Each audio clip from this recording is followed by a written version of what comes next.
Good morning, everyone. Welcome and Happy New Year. This is the January 14th, 2026 Philadelphia Art Commission meeting.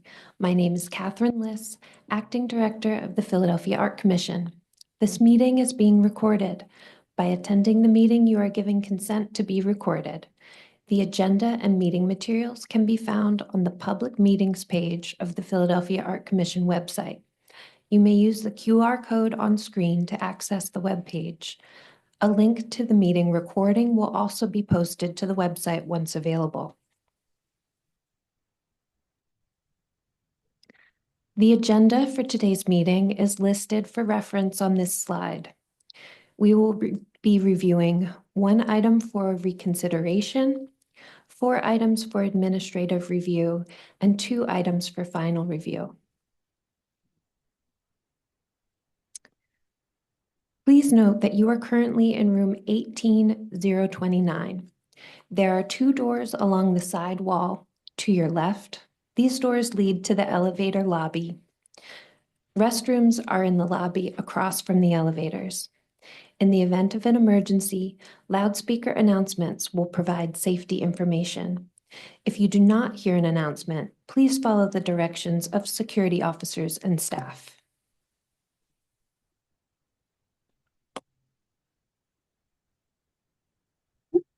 Morning, everyone. Happy New Year. The next slides will take us through the sequence of today's meeting. Full review items will start with an application presentation. Next slide. The commissioner's discussion will follow the applicant's presentation. Next slide. Public comment will follow the commissioner's discussion. We will hear from commenters in the room first, followed by those participants virtually. Next slide. The commission will vote following public comments and discussions. Ground rules. Members of the public will have the opportunity to comment on the agenda items. Questions and comments will hear for each presentation. You may participate either in person, online, or by phone. If you have any difficulties participating, staff are available to assist you. Please be respectful to others and limit your comments to 2 minutes. Next slide. Commissioners, good morning. Good morning. Thank you for joining us today. I'm going to call on you one at a time. Please introduce yourself. Please remember to speak directly into your microphone. Note that Roy Kennard is joining us today as the designee of the Commissioner of Public Property.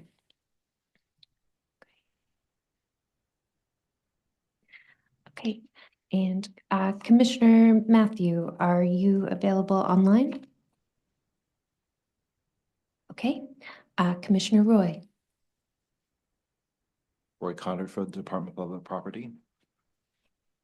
Commissioner Pepan. Hi, good morning. I'm here.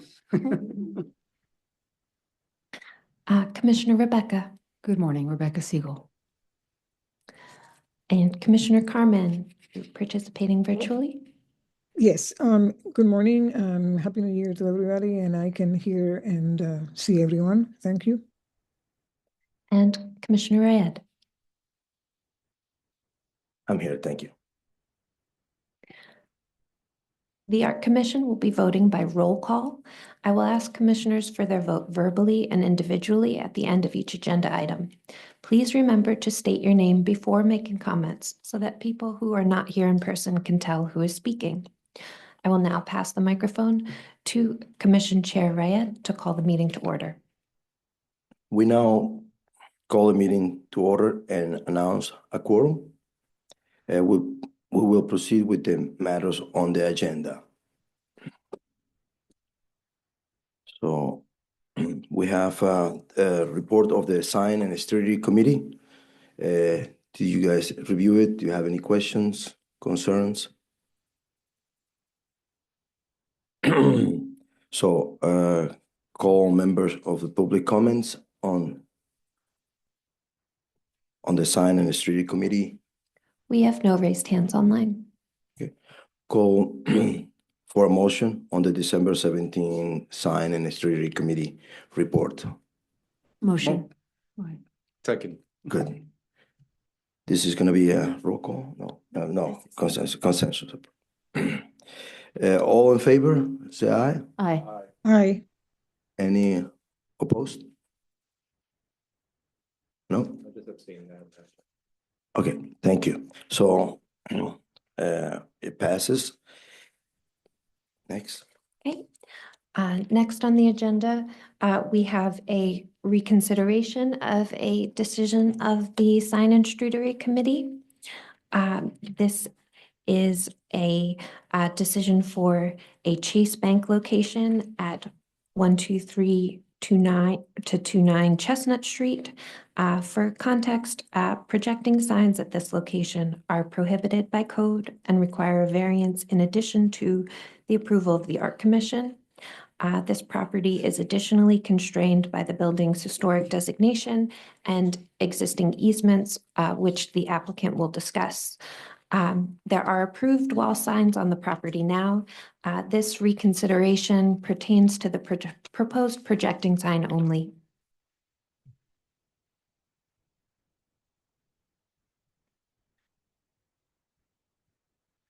Good morning, everybody. How are we doing today? Good. My name's Colt Gray, Admin Director for Conrail. We're the project management organization. A little closer, sorry. Yeah. Admin Director for the project management organization that oversees the BAU signage program for Chase Bank. Along with me, I have Paul Nix, our Director of Execution, as well as Maria Vasquez, our Senior Project Management Manager in the East Coast. On behalf of Chase Bank, I'm here to discuss the proposed signage for the historic Philadelphia location located at 123 Chestnut. And it's a particularly complex site. I want to acknowledge that from the outset. This project requires coordination across multiple city departments, including licenses and inspections, the Art Commission and Historical Commission, Preservation Alliance, and ultimately the Zoning Hearing Board. Because of that layered process, this hasn't been the most linear path. To date, we have 15 formal revisions, the majority developed in direct response to agency feedback. We are currently proposing the latest revision 16. The level of iteration reflects our commitment to working collaboratively with the city's review framework and arriving at a solution that respects both the building and the historic context. Earlier in the process, the proposal advanced through historic review before being referred back to the Art Commission. The first formal rejection occurred in early December, at which point concern was raised about the proposed Chase flag and how it could be setting a new precedent. We've taken that concern very seriously, and our position is that the approval of the signage would not establish a new or unchecked precedent. Similar flag and projecting signage elements have already existing in the immediate surrounding area and the site along Chestnut Street with comparable historic contexts. Some examples include Buena Vista, Brownie's Irish Pub, the Royal Boucher, Khyber Pass Pub, and several other establishments located directly across the street or within the same block, as well as locations such as Brazel's, Room 112, Buffalo Billiards, Glory, the Constitution Building, and Cuba Libre, just kind of looking in a one-block general radius. These installations were approved through the same review mechanisms that govern this project today, and each application continues to be evaluated on a case-by-case basis, and approval here would not alter or diminish that standard. Rather, it would be consistent with conditions already present and accepted within the immediate streetscape. Importantly, the Preservation Alliance has expressed full support for the latest proposal. The proposed flag signage has been intentionally designed to be restrained. It is scaled to remain subordinate to the building's architecture, carefully positioned to avoid obstructing historic features, and mounted in a reversible and minimally invasive manner. The intent to support clear identification and pedestrian wayfinding, not to introduce visual dominance or brand-forward expression.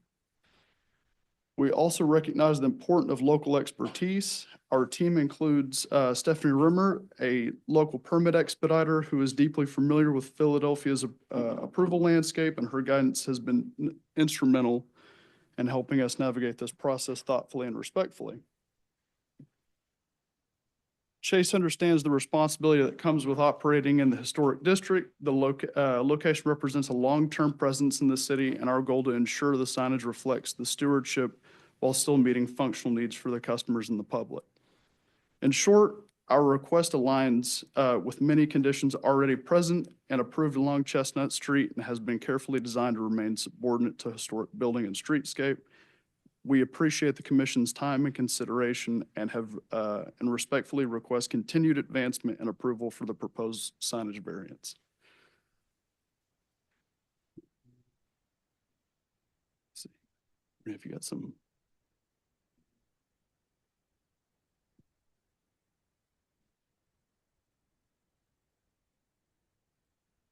Yeah, we're going to hand out some of the latest revision brand books as it regards to this signage for everybody in the room's reference.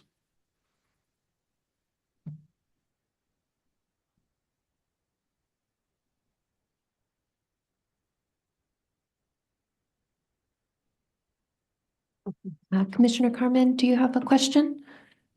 I do. I mean, I understood when this was presented that it will, the signage in this location, et cetera, will require a particular waiver. So has that waiver been obtained already? A waiver. We have not received a waiver.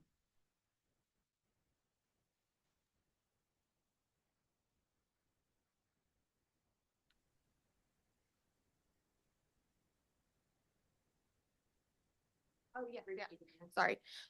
Yeah, so we did submit to L&I. We got denied, and Chase Bank is prepared to go for a variance.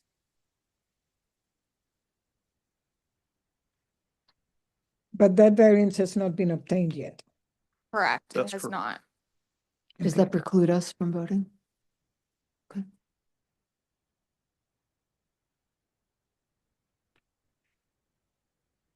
So why is the existing flagpole proposed to be replaced?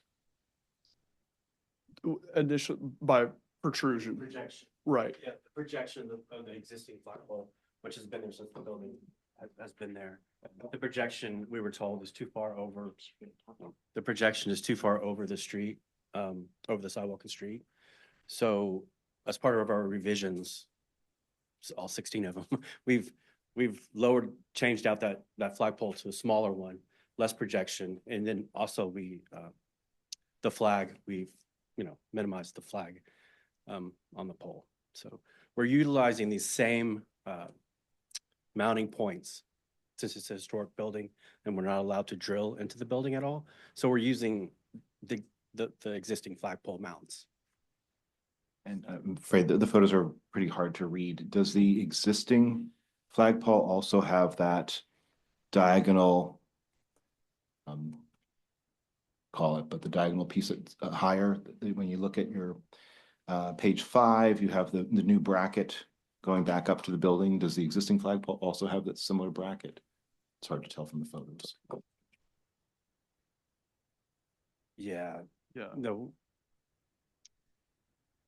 we shouldn't, we shouldn't have we're not drilling any into the building. And this bracket looks like we'd have to, looks like it's attached to the building in that manner, but our goal is not to drill any more holes into this building. We want to use the existing mounting holes and mounting brackets. So that's an update from your Yeah. recent drawing. Yeah, Okay. that But would that's be good clarification. So would you or would you not have that diagonal? Yeah, bracket? we wouldn't have that diagonal. Wouldn't have that. That would mean for another attachment to be made to the building. We're not allowed to do that. So. And is the existing flagpole, is that parallel with the street or is that on an angle? It would be parallel. No, the existing one. Oh, the existing one now is, I don't know if you flip back, it is kind of diagonal set. Then why are we changing that? Because it's projected too far out. Or do you want to? Why are we changing the nature of the flagpole? I understand why you're making it shorter, but why would you change the angle that it currently is? I mean, we could keep the same angle. I mean, there's not a problem doing that. But I see your point, right? Our goal is to use the existing holes, existing brackets. From my point of view, you should keep it as much as it is now as you can. Correct. That's our point. Yeah.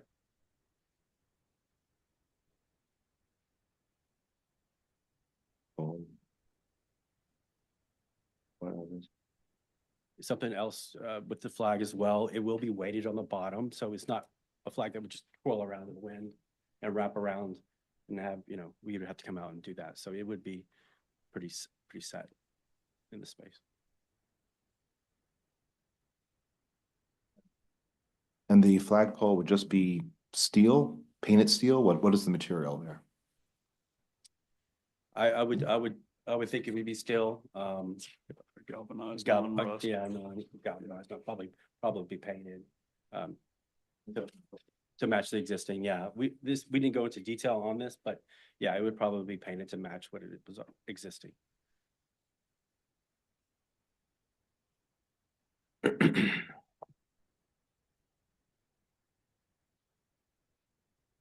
So just for some clarification about how the Art Commission process relates to the Zoning Board of Adjustment process, we do typically review signage prior to it going to the zoning board. And when we are aware that there are variances required, we would offer approval upon receipt of the variance being granted. In this case, my understanding is that there would be 3 variances, one for it being a projecting sign in this area, one for it being above the 2nd story, and a third for it being projecting more than 4 feet from the building. Just to clarify, even though all of those things were in the pre-existing flag condition, were they? Well, the existing flagpole is, my understanding is that it would have originally have held a flag such as a national flag rather than a signage flag that was in reference to a specific tenant. Commercial, right, okay.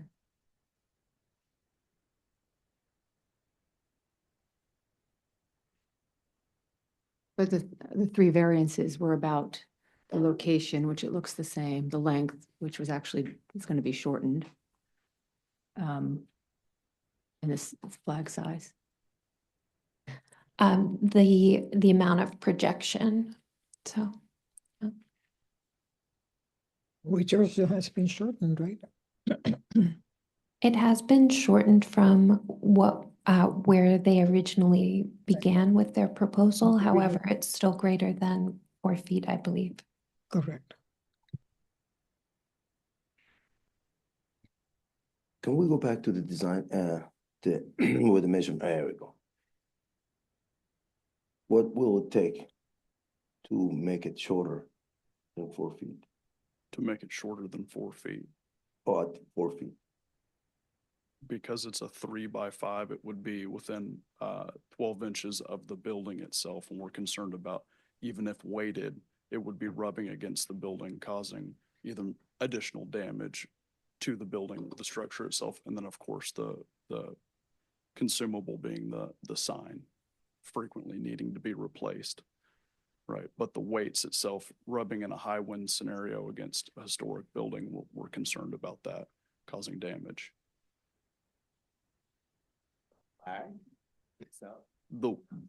The weights at the bottom of the flag to keep it stabilized, we're worried about that rubbing against masonry causing damage.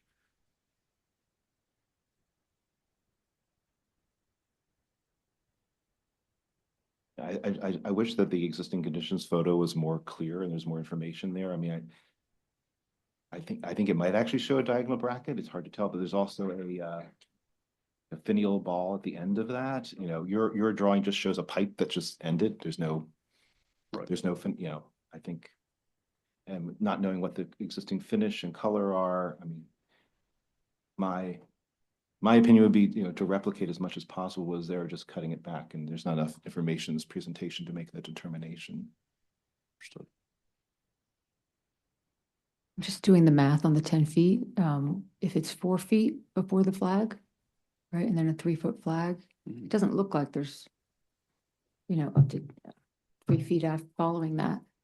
10 in total. Right, but I'm saying there's 4 feet, Oh. 3-foot flag, that's 7. Right. So then there's 3 more feet of just rod. It would be positioned further down that rod that Oh, okay, I'm just looking, I'm trying to go from the drawing. this is indicating a 4-inch Oh, uh, sorry. flagpole.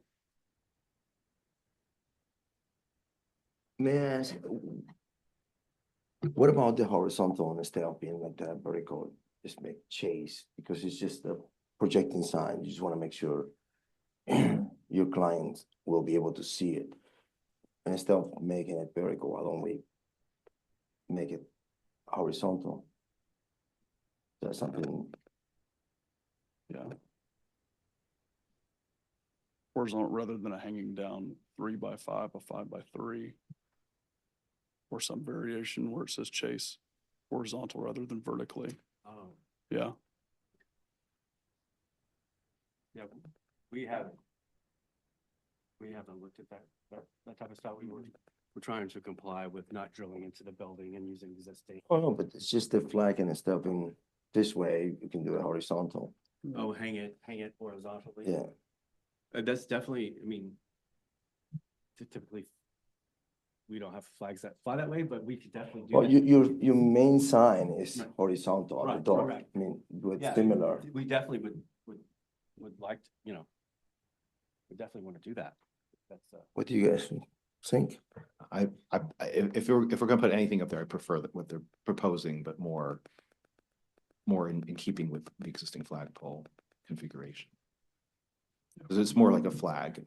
It is a flag, so having it vertical seems more appropriate. I can't see it. Yeah, because And a little less commercial. if you see all the other ones on the block, they are horizontal in a way. I would note that the other ones on the block existing does not necessarily mean that they went through a formal process. And that they are also, they vary in where they are mounted. So it may be more appropriate to hang something horizontally if it's lower on the building versus at the second story as this one is. What's the depth of the sidewalk there? Don't know. It's large. Yeah.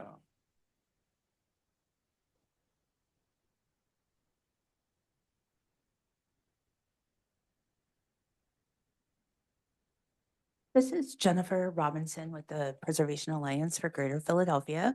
We're the easement holder on this building, and we've worked diligently with Chase Bank to review and work through these iterations.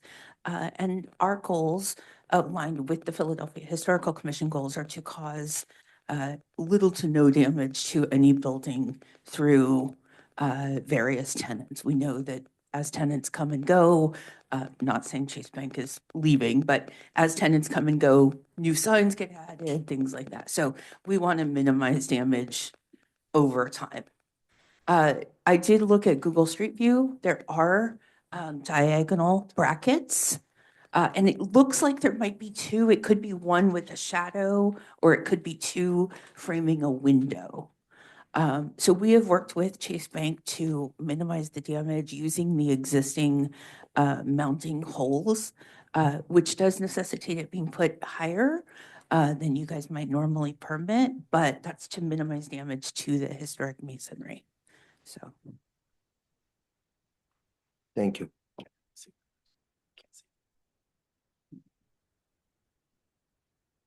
Yeah, there are 2 are you putting an existing pole, the new pole, are you proposing to put that in front of that window?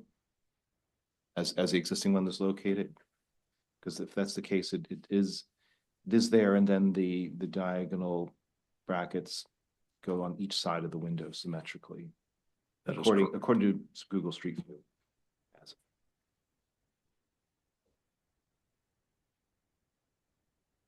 And it definitely appears to be projecting, the whole thing projecting the angle, so.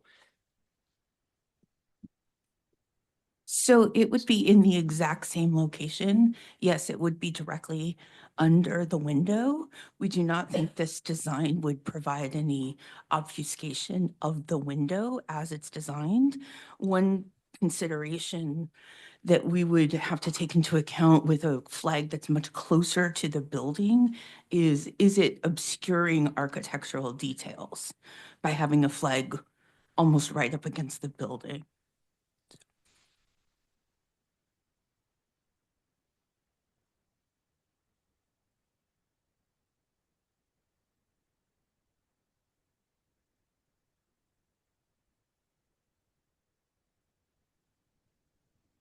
Okay, so forgive me for being a little bit late, so I missed maybe the plot here, but what's the problem?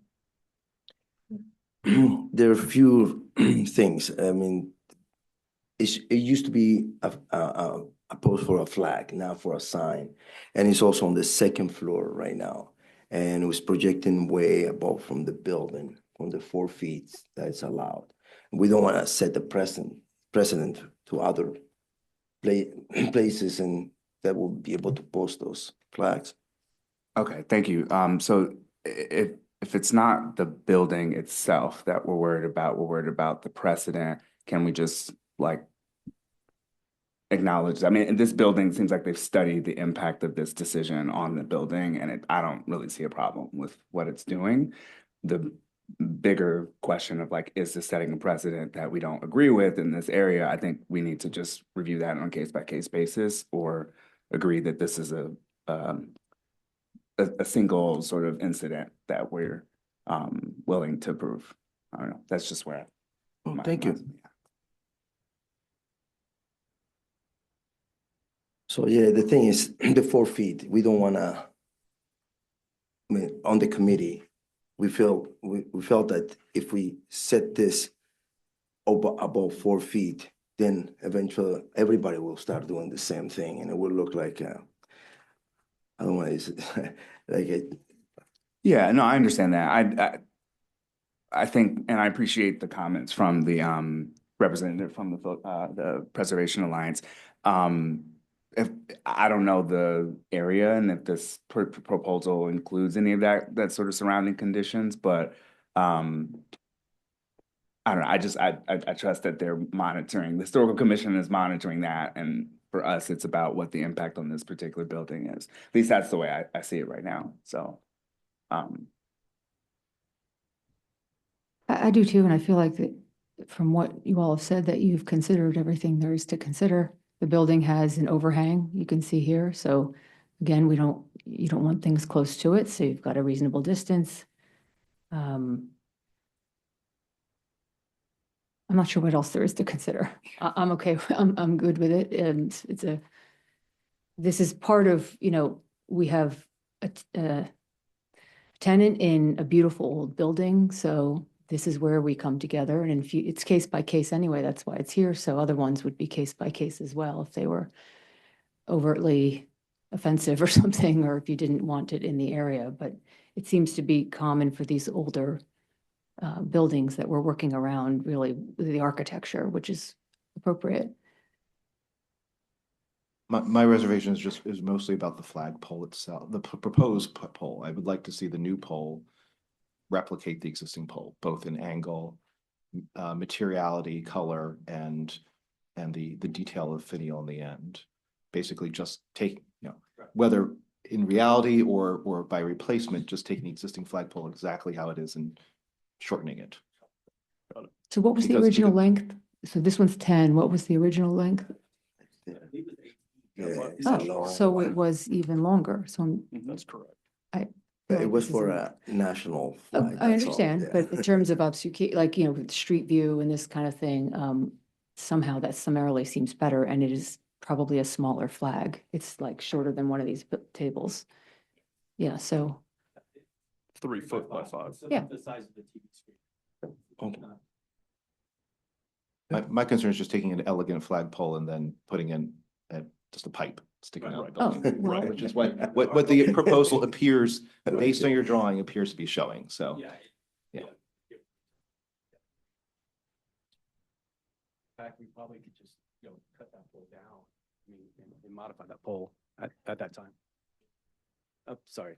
Yeah, I mean, it's just a rudimentary drawing here, but to your point, we probably could just use existing pole, cut it down to this length and, put the pole on the end, right? And not even have to, take off the new flagpole. So we could modify it, I think, for sure. Pepon, Carmen, any more comments? Thank you. Well, I mean, I think that we already heard about the variances as well. So provided those variances are accepted, I mean, I tend to agree that it seems to be more in tune with the, the original intent of the pole that is there, that it, looks more like a flag than a completely horizontal pole. So I would be more inclined to approve the original design with the shorter pole that looks more like a flag.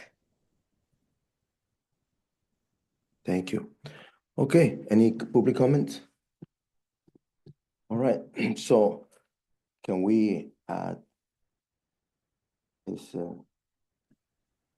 Yes, but we need a motion. okay, but we're gonna motion, we're gonna motion to approve with your comment, Yeah. okay? Which are? The, Which All are of that that. the proposed flagpole angle at color and detailing replicate the existing conditions. thank you. Just a shorter version. Yes, sorry, person, all right. Okay, may I have motion? motion. Second, Second. all right, roll call. Okay, so we have a motion for approval upon the receipt of the variances from the zoning board for the Chase Bank signage proposal with the notes from Commissioner Roy that the angle, color, and detailing of the existing pole are replicated in any new pole. Commissioner Matthew? Approved. Commissioner Roy, Approve. Commissioner Peppon, Approve. Commissioner Rebecca, Approved. Commissioner Carmen, Approve. and Commissioner Ryan. I'm gonna abstain. Okay, the motion carries for approval upon receipt of the zoning variances. Thank you all again for your time.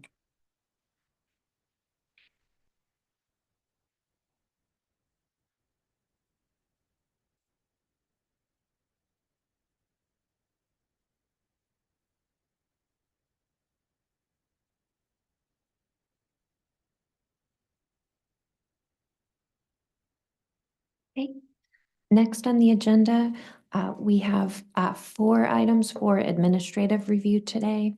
The first is an additional package of Otis bus shelter locations. The Office of Transportation and Infrastructure Systems, in partnership with Intersection, has submitted a series of 9 bus shelter upgrades as part of their ongoing shelter improvement program. These new shelters are the original size rather than the narrow shelters.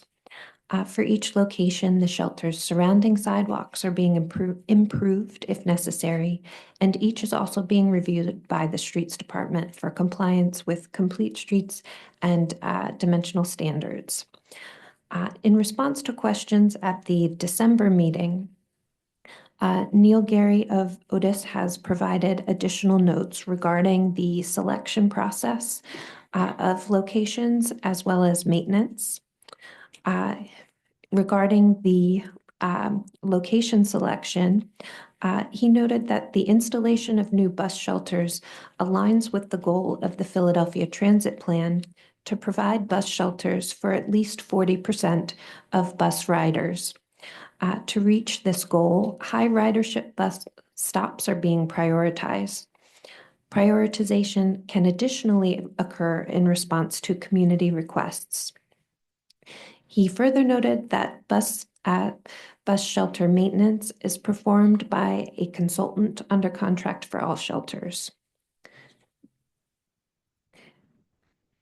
And a representative of Otis was not available to join the meeting today, but please let me know if there are any questions about the current grouping.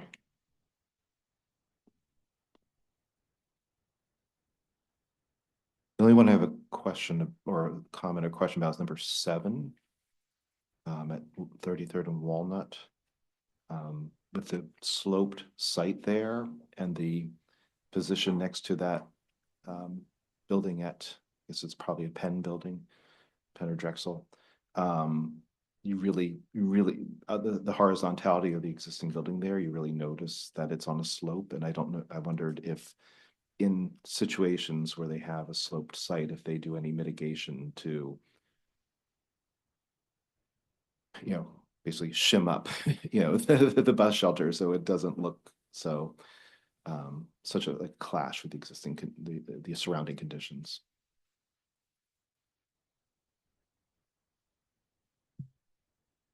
I can request a detail for how that's handled that we can add to our records if you're otherwise comfortable with the proposal. I do have a question number 2 on Chestnut.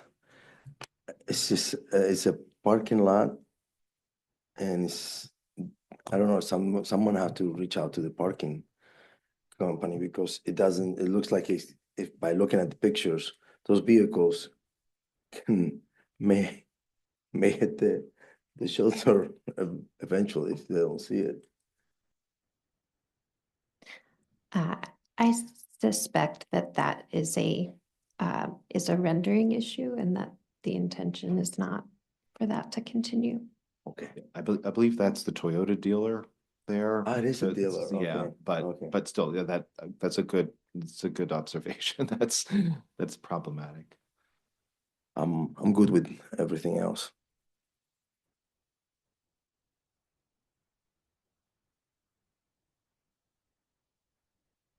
Oh, you have better eyes than mine. Do you see any? No, I am concerned about wheelchair accessibility, it's Oh, yeah. not very clear. Between the front, where the advertisement is. Sorry. I was saying that I'm concerned about the wheelchair accessibility to the bus stop or shelter. And where the advertisement is, it seems to be very narrow, the space. I will say that these are all reviewed by the Streets Department additionally, and part of their review includes the ADA accessibility. Okay, that's what I thought. And that includes, sorry, the space in front as well, because sometimes they look really close to the street, but it's not going to be, right? Yeah. Yeah, or really in the rendering. Except So that looking- the number 3 has a signage pole right next to it. So anyway, I'm confident that they know what they're doing. Yeah, I believe the access is intended from the opposite side for wheelchair accessibility and perhaps between the sign and the windscreen. I don't think, knowing using those bus shelters, I don't believe that the accessible route is on the advertising side. I don't think that's a particular encumbrance. Obviously, if someone wanted to use a wheelchair for that, they wouldn't be able to get through. I think that the location of the sign part of it is also preventing that. I mean, they've developed standards for this, correct? As they roll this out, so that as far as ADA accessibility and installation, correct? Correct, Catherine? That's, yeah. I wish they can do a better job on some of those pictures, like on number 5. It feels look like there's a utility underneath the shelter. You see, over here, it looks like there's something underneath, but no, it's like a water. I mean, I'll bet it was that thing that had to be removed from the image. You know, like whatever that log is, or it's some kind of, I do understand that the renderings can be misleading. However, I would also note that they can be rather expensive to generate with a great deal of efficacy. So I think that's what we are encountering. thank you. just out of curiosity, you said the aim is for 40% of bus ridership to have shelters. Do you know what the percentage is now? I do not have that I'm just information, but I curious, can because we ask. see a lot of them come up, and I think how far away are we from that goal? The plan where that goal is outlined, I believe was first issued in 2021. So I'm not sure if the baseline we're working from has been updated and shared in the interim. So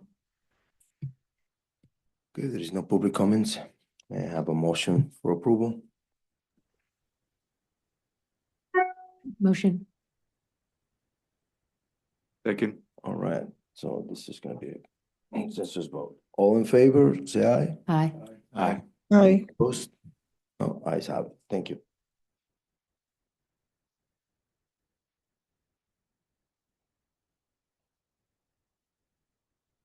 okay, the next item for administrative review is La Noche Park. Parks and Recreation is requesting administrative approval for playground improvements at 5119 Rochelle Avenue. The project includes installing new safety surface, new pieces of play equipment, and necessary site amenities as requested by the community and City Council. The footprint of the existing playground will be maintained.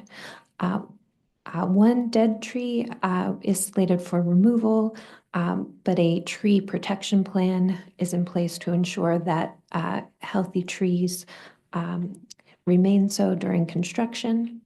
And the project budget is about $400,000, so it would not trigger percent for art. I do have a concern on this one. We do do the administrative items if they are replacing or modifying something that is existing. This looks like it's like a new presentation. This should be something that it should go through concept review and maybe final. So no, because it's not an existing. This is an existing Oh, I thought you playground, mentioned yeah. it's not. My apologies. I did hear it's a new. Okay, thank you.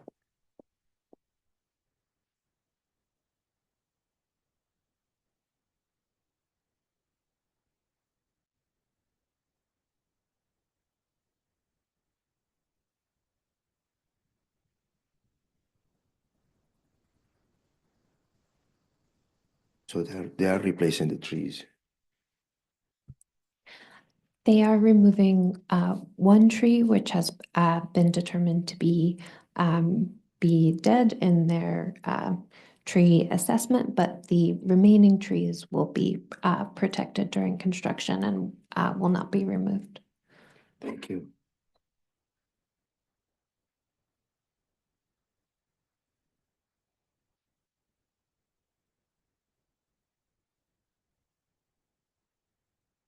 I just want to clarify or get clarification that the proposed playground equipment renderings are merely showing the equipment and not showing the conditions is my interpretation.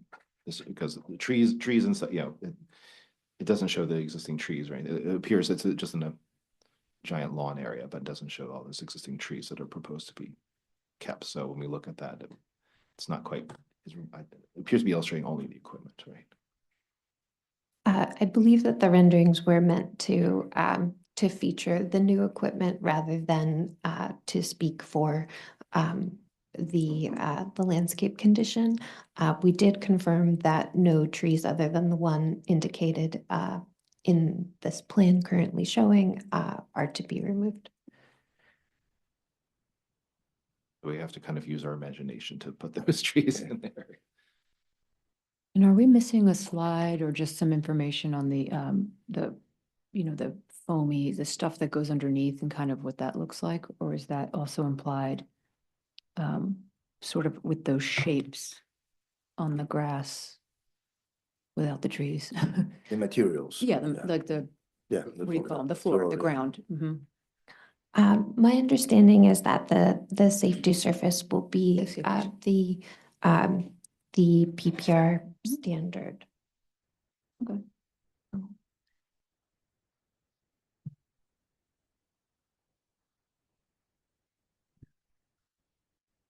It's missing, she's missing information. You Some know, what I mean? lighting, It's some just, signs. yeah.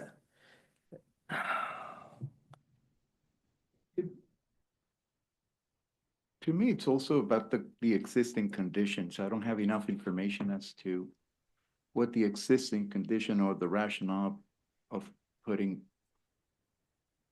new swings and materials big, yeah, and also the creates an illusion that there's a lot of grass and, but the existing condition, there isn't any. And so Thank you. Yeah, so I can just speak to this a little bit. What's your name, please? Yes, sorry. I am Sydney DeRoma from the Capital Program Office. These existing conditions show that the existing equipment is very old. The top middle picture that you see is there used to be equipment there and there's no longer equipment there. A lot of the old features have been removed or broken over the years, so they called for replacement. And as you can see, the surfacing definitely needs replacement as well. And Sydney, what material are you replacing the safety surface with? PPR standard poured in place rubber. And the proposed color is that kind of sandy color on the renderings? Correct. Will that generate water drainage issues? Water drainage? Well, Sorry, yeah, go ahead. storm water. Rains. No, there's no stormwater issues or flooding issues on this site as is. So the poured in place would not cause any further issues. And what about what is the existing lighting? Is it adequate? Does that need to be improved as well? There are existing lights on site. They are in good working condition and don't need any replacement or anything. Okay, Thank you. And out of curiosity, is the park closed now? No, it is not.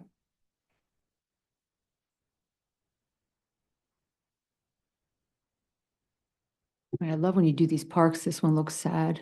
Definitely. All I can think of, it's gonna bring a lot of people joy. Looks like it's much needed. I think sometimes we do have a deeper variety of images looking different ways, so it's good to know. Just to clarify the surface, protective surface, would you say that it's in the shapes that are in the sandy shapes on the slide? Because that's nice to know, if it's Yes. kind of, if it is in those shapes, It is in these shapes. These are renderings from the playground manufacturer directly. oh, The bottom right image is rendered incorrectly in the sense that there is a walking path between the two spaces, as you can see on the overhead plan. But that is, yes, that will be the shape of the surfacing. Okay. Sydney, looking at the existing conditions photos, Mhm. especially the lower right-hand one that shows the bench and those unit pavers there, Mhm. is that Are those unit pavers, are they remaining? Are they being changed? What's going on there? The unit pavers will remain. When the playground construction happens, those plastic curves will be removed and they'll like reset those pavers so that they're, back to, because they're lifted a bit from just over time. But they will remain. As well as all the benches. Correct, yeah. Did you get involved in the public? Okay. Yeah, there was 2 community meetings and they voted for a very nature-esque natural play system. Good, thank you. Yeah. I have a quick question that just came up. The existing conditions, the equipment seems to be very simple. Yes, Right? And definitely. The new one seems to be a little bit more complicated in detail. Will it require more lighting for the use of it at night how would the lighting change if that is in consideration? Yeah, I don't think the play equipment would change anything with the lighting. The lighting there is big, like tall overhead lights, so it pretty much covers the whole park. And this park isn't gated, but I don't think it gets used very much at night, I will say.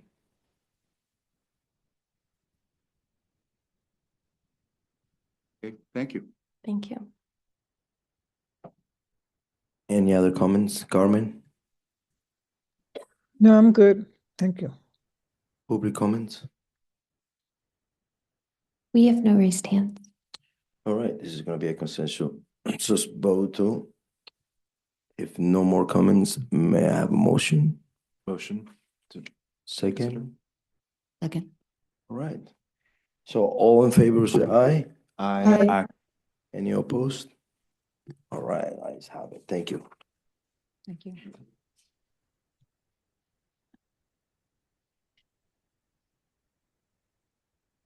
Okay, the next item for administrative review is the Lawncrest Recreation Center pool replacement bathhouse.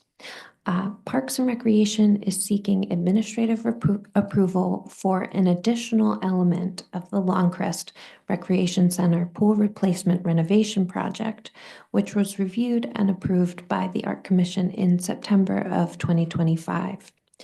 This added scope includes renovation of existing restrooms to improve functionality and meet ADA requirements, renovation to the pool attendant office and storage in the existing building, which was previously used as a bathhouse.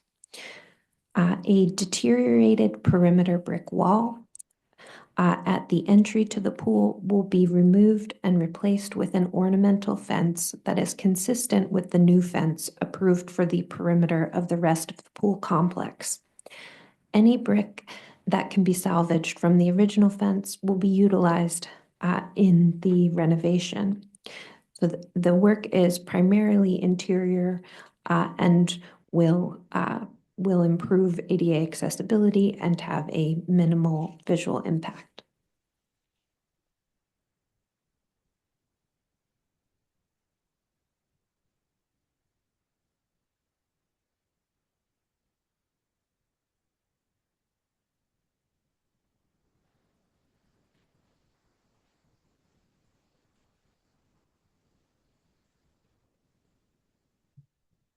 Any comments? Definitely needs an upgrade, that's for sure. So it's just internal improvements because I'm saying this ornamental fence on concrete curb with entry gate on, I don't know what page this is, but. There is the external element would be the removal of the deteriorated brick wall that's going to be replaced with an ornamental fence that matches what was approved for the larger recreation center. Oh, okay, to be consistent with the rest of it, okay. I'm sorry, Catherine, what did you say that they were proposing to use with the salvaged brick? Where there are brick elements in the interior of the restrooms and pool attendant office, they will if there is brick infill needed there, they will utilize whatever is able to be salvaged from the fence. That's that Thank you. sculpture. Say it again. I just noticed the sculpture at this playground, pool. Yeah, that was the old one. Remember this one? Remember, yeah. Oh, the water. Yeah, what is Oh my gosh. it? Just to be sure, in the one image, there's, it says boys' room, girls' room, exterior space, and then storage office, but that's another bathroom, right? Is that a non-gender bathroom? Is that a third? I mean, I see that it is, but it's just labeled wrong, right?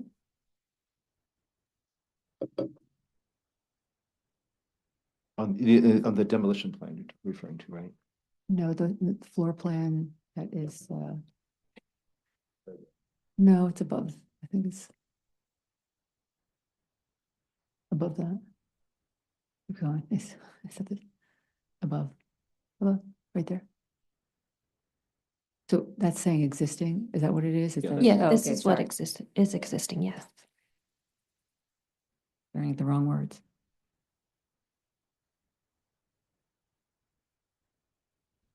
Carmen? Yeah, I don't have any questions or comments. Any public comments? All right. Can we have a motion for approval? So moved. Second. All right, to be a consensus, all in favor, say aye. Aye. Aye.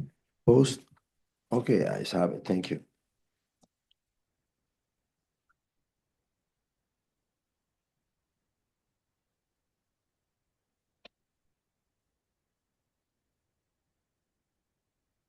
Hey, so our final item for administrative review is a proposal for artistic arches at two entrances to Harrogate Park. Impact Services Corporation is seeking administrative approval for the installation of two artistic arches at Harrogate Park. The arches will be constructed with elements of steel and Corten and will feature the name of the park. This project is supported by the Philadelphia City Fund in partnership with the City of Philadelphia Opioid Response Unit, Philadelphia Parks and Recreation, and the Friends of Harrogate Park. They are one element of a grant-funded project seeking to better activate and maintain the park. The project utilizes opioid settlement funding, which Philadelphia has received following national opioid distributor and manufacturer settlements. The funds are intended to support community-driven investments into prevention and community healing. The Friends of Harrogate Park were allocated $100,000 from this funding to spend and are devoting approximately half of that sum to the proposed arches with the goal of making the park more welcoming and beautiful, aligning with goals to increase community park usage and reduce crime. Feedback from the community on the proposal has been overwhelmingly positive. With approval, the gates will be installed in the spring.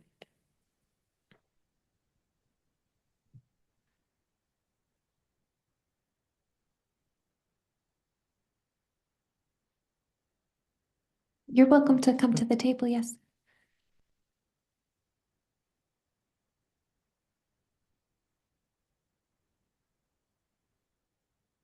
So, apologize for the confusion. We don't require a full presentation for administrative items. However, we're very happy to have your feedback and have you here to answer any questions. That's awesome. Thank you.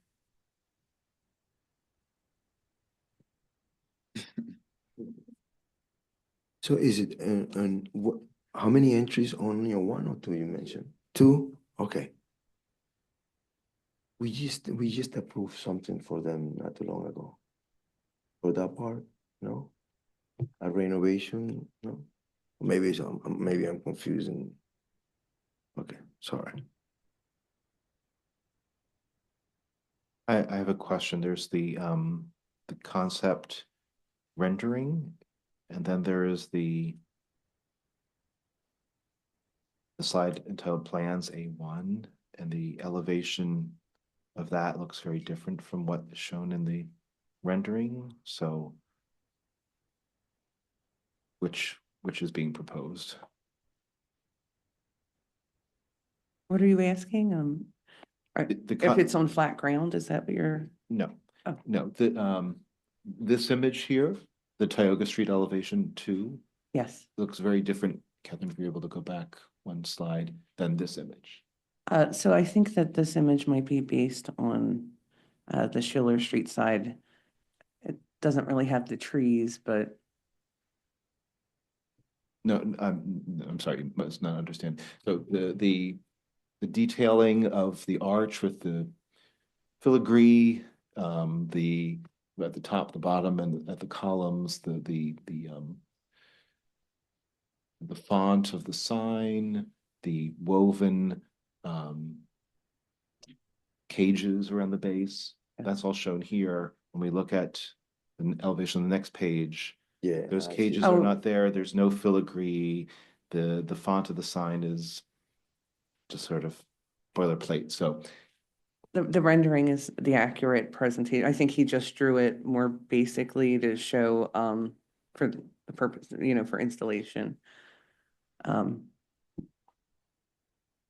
So you'll be seeing the leaves, and the grass coming up, and the basket weaving. That's all in the rendering. That's what it's going to look like. How about the scroll work Yes. around? That will be. Yes.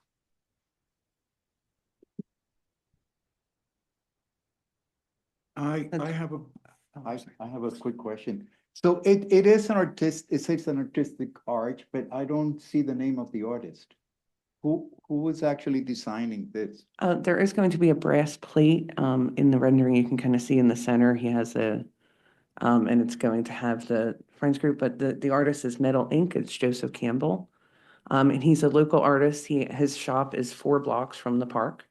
It was really important to the Friends Group to use a local neighborhood artist. He's done work before that's gone through the Art Commission, the Frankfurt Avenue artistic bike racks. I don't know if you remember them, but they were very good. Good to know. And he's very supportive of the local community. He sponsors 5 kids a year every year to go to summer camp at the local rec center and community events and things like that.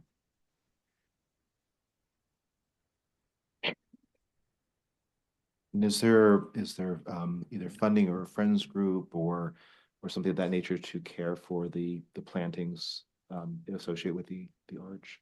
So the plantings, those aren't actual plantings. That's not going to be real ivy and real grass. That's actually going to be the metal. It's going to be the sort of the stable rusting steel, the forged part. That's going to be forged. And part of the reason that they did it this way was to try to deter climbing. So it'll block, little feet from getting in,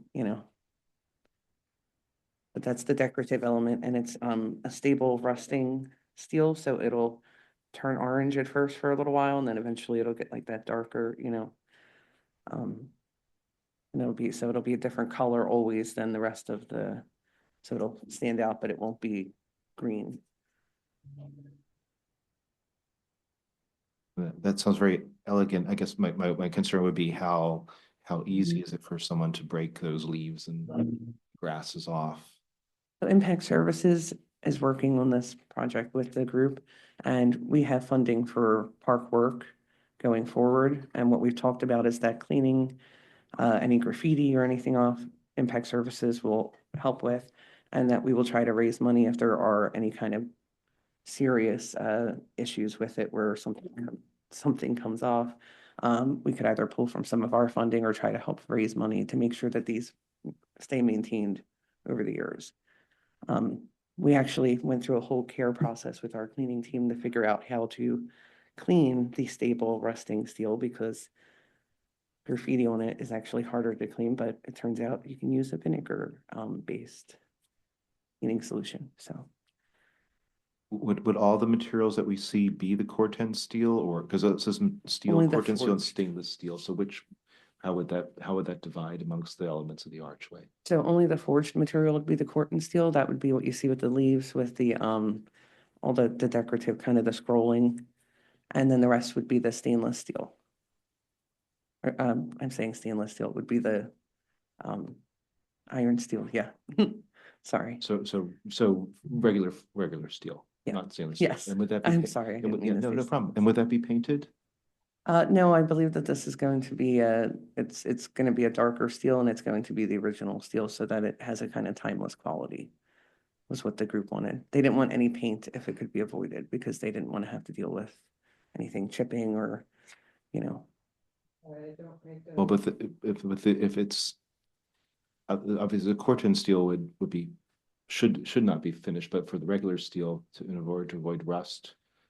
I think it's going to be coated, but it's not going to be painted like a color is the. Yes, it's going to be, it's a protective coating, but they don't want to paint anything to have a color that might chip away. They want it to look natural and original.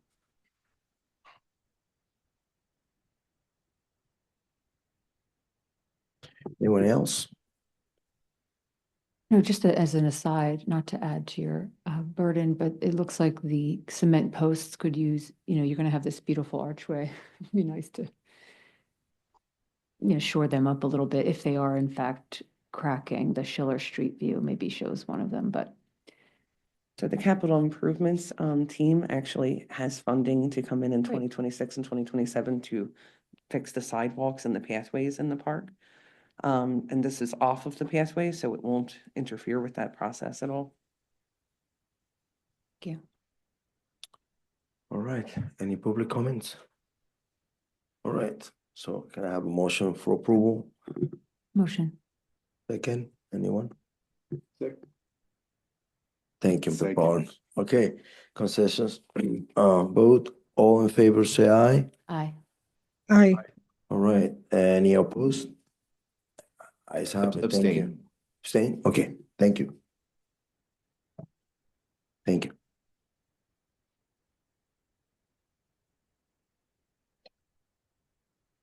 Thank you. Our next item will be our first presentation for final review. If the Carousel House team could come to the podium, please.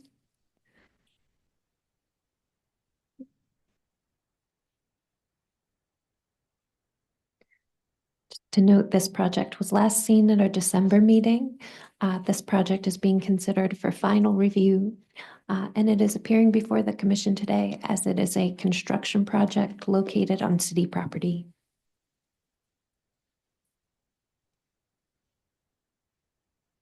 All right, good morning, everyone, Morning. and Happy New Year, and commissioners. I'm Ryan Drummond with Digsaw Architects, helping to present the Carousel House project for the commission again today. And also with me from Ground Reconsidered, the landscape architect Julie Bush and Keena Miles. And I believe from CPO, we have Angie Castro is available as well if any questions on that end. Right. So this project, as was mentioned, was presented to the commission back in December, received concept approval at the time. We've added some supplemental information to our presentation since then to address some of the feedback we received at that point. So we can kind of run through where we were at and point out the supplemental information we've been providing. But the project is located, here's our very large consulting team, including some nationally recognized experts in things like aquatics design and accessibility. The site is located in West Fairmount Park, at the intersection of Belmont Avenue, Avenue of the Republic, kind of in the neighborhood of the Please Touch Museum. Here's an existing aerial photo just showing the Carousel House building as it exists today. That building was originally from the 1980s, and some of the existing site conditions surrounding it, and the outline of our project site is included. The Carousel House is kind of have a special legacy within the city and within the Parks and Recreation Department. It's on the site of part of what had been the Centennial Exhibition in 1876 in the neighborhood of Memorial Hall, which is now the Please Touch Museum. And it significantly for Parks and Rec, there was a facility built in the 1980s, the Carousel House that had a special focus on serving the community for people with disabilities. And it became a recognized facility within the city for that community and providing various uses with them in mind. So here's some example photos of how the original Carousel House from the 1980s have provided some of those services over time. It had a zero entry swimming pool and a gymnasium that became a focus for wheelchair basketball, as well as other kind of accessibility related uses and functions. And an accessible playground is included in the design currently existing on the site as well. Here's just a quick snapshot on what that existing building looks like. It was unique being circular in plan. And there's some photos here just showing what recent existing conditions inside the building are. So it had a gymnasium, activity room, pool, art ceramic studio, and other administrative and support facilities. The project has done a broad range of community engagement, 8 events so far. Just reaching out to the community, both local to the site and also those within the disability community within the city, because the project has always kind of served that community in particular. So lots of conversation, lots of interest, and we've taken quite a few takeaways from those kind of meetings and really tried to understand how to make the design kind of as inclusive as possible for the various communities that the project serves. Here's just a quick kind of list of some of the key takeaways, just considering improvements to site access, overall infrastructure, certainly keeping accessibility in mind, site safety, and just trying to think about how to really provide a vision for what the next generation use of this facility can be. The diagrams here just kind of show the key concept of what the design is. So on the left, you see the existing condition with the circular building on the site, and then on the right, what the new proposed design is doing, which is adding an addition for a new gymnasium with 2 basketball courts and a new natatorium building with 2 indoor pools, a lap pool and activity pool, a brand new playground, and improved kind of site layout and infrastructure, including expanded parking lot and a drop-off zone toward the new south entry, which is kind of reorienting the main entry of the building closer to the Parkside Belmont neighborhoods to the south. I'll hand this over for Ground Reconsidered to walk through a bit of the site design for you. Good morning, Commissioners. So since we were here last month, a lot of these slides are the same. I'll point out any differences and then answer some of the questions that you have, but certainly we can go back if you have additional questions that we haven't covered. So this is the existing conditions. The tree demolition plan, there is only one change here where we are not demolishing this tree. It has to do with rerouting some proposed utilities, so that's a good thing. The existing site plan pretty much stays the same. We were asked to point out where bike racks are. They are underneath the overhead canopy. The other change is that playground equipment the equipment itself hasn't changed, but the layout has changed. It also has to do with underground utility locations and footing coordination. Another question was about the details of the parking lot. Parking lot has not changed, but I have the quantities, which I did not have last month. Accessible car spaces are 11, accessible van spaces 9, non-accessible spaces are 40, so there's a total of 60, and of those, there are 4 EV charging spaces. Play equipment has not changed. I talked about that in detail last time. Another question that you had was about the trash receptacle and the height. All of the furnishings are Parks and Rec standard. We did reach out to the manufacturer, and they explained that 46 inches is the max reach for a person in a wheelchair, and the height of the trash receptacle is 41 inches. So it is usable by a person in a wheelchair. The other questions were about the tables, and if we could have wheelchair accessibility on like perpendicular sides. What we learned was that the game table, we can position those chairs wherever we want them to be. for the game table, but the truly accessible side of the game table is where a wheelchair can roll under the table a little bit. And so it's hard to tell, but you can kind of tell in this image that the game table, the support is a little off center, which allows the wheelchair to roll under it. So it is not truly accessible on the other sides if we don't have chairs, but we will not have chairs on other sides in order to allow wheelchairs to go up to it. With the picnic table, unfortunately, the structure is such that we can only have chairs opposite each other there, and then wheelchair accessibility opposite each other, not perpendicular. No changes to the rest of these. We have a little bit more detail on the planting that I don't think we showed you last time, but the same images here and the same with the stormwater. I'll turn it back over to Ryan. Yep, thanks, Julie.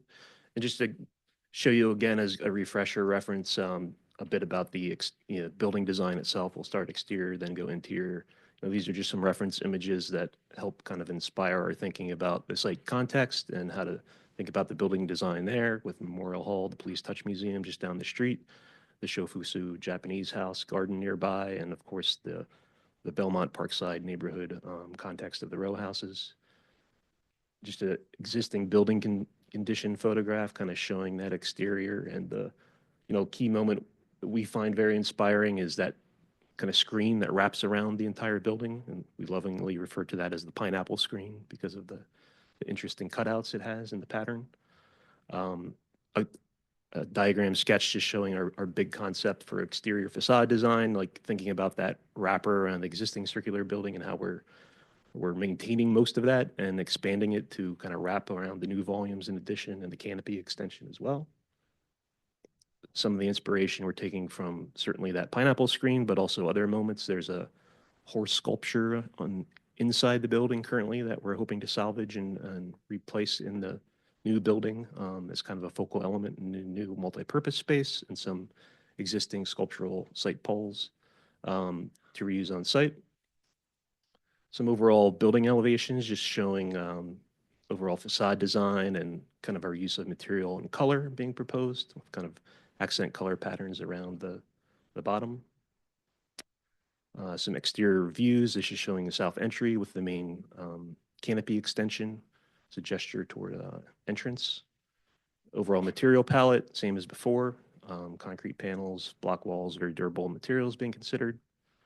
A view from the north, across Avenue of the Republic on the north facade, seeing the gym and the pool volumes. The view from the parking lot, you see the playground in the foreground.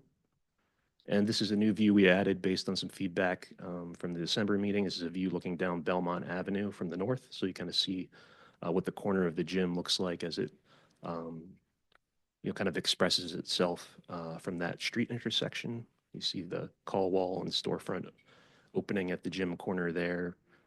So you don't have like a big blank wall, but not only does it allow some daylight into the space, but it also kind of just presents a nice gesture of opening, I think, toward that street corner. Just overall floor plan showing the additions in addition to the existing building renovation. Some of the studies we did relative to different layout in the multi-purpose space, which is a reuse of the existing building's gymnasium.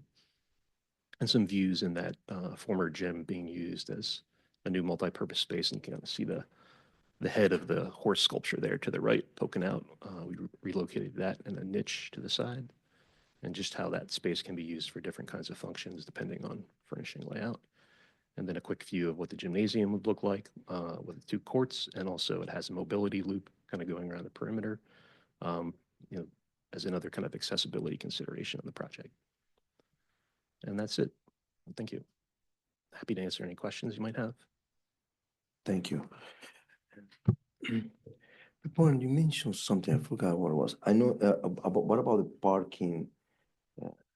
We mentioned something about the spaces, the direction of the park, and the bike rack. How many do you have?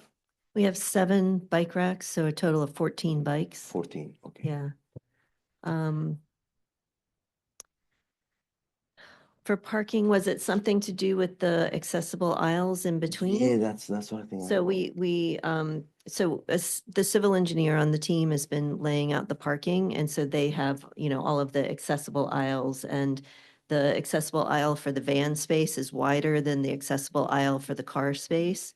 And so they, worked through all of that. Was that what the question Yeah, I was from think it before? was, Okay, because on the pictures, it didn't show that. Okay. I think that the part of the question, Julie, was whether the turning radius where the aisles between the parking spaces and the sidewalk, just making sure that there was the proper, because it just looks, there's so much parking, it doesn't, just that the turning radius is there for someone making a 90-degree turn from the to get into the space or out of the space? exactly, yeah. Onto the sidewalk. So the width, yes, it's been studied by the civil engineer. On a wheelchair, right? Correct. Since we're on parking, just clarify for the EV charging spaces, I don't know if you've determined that yet, but if any of them are accessible spaces. They are, yes. One of them.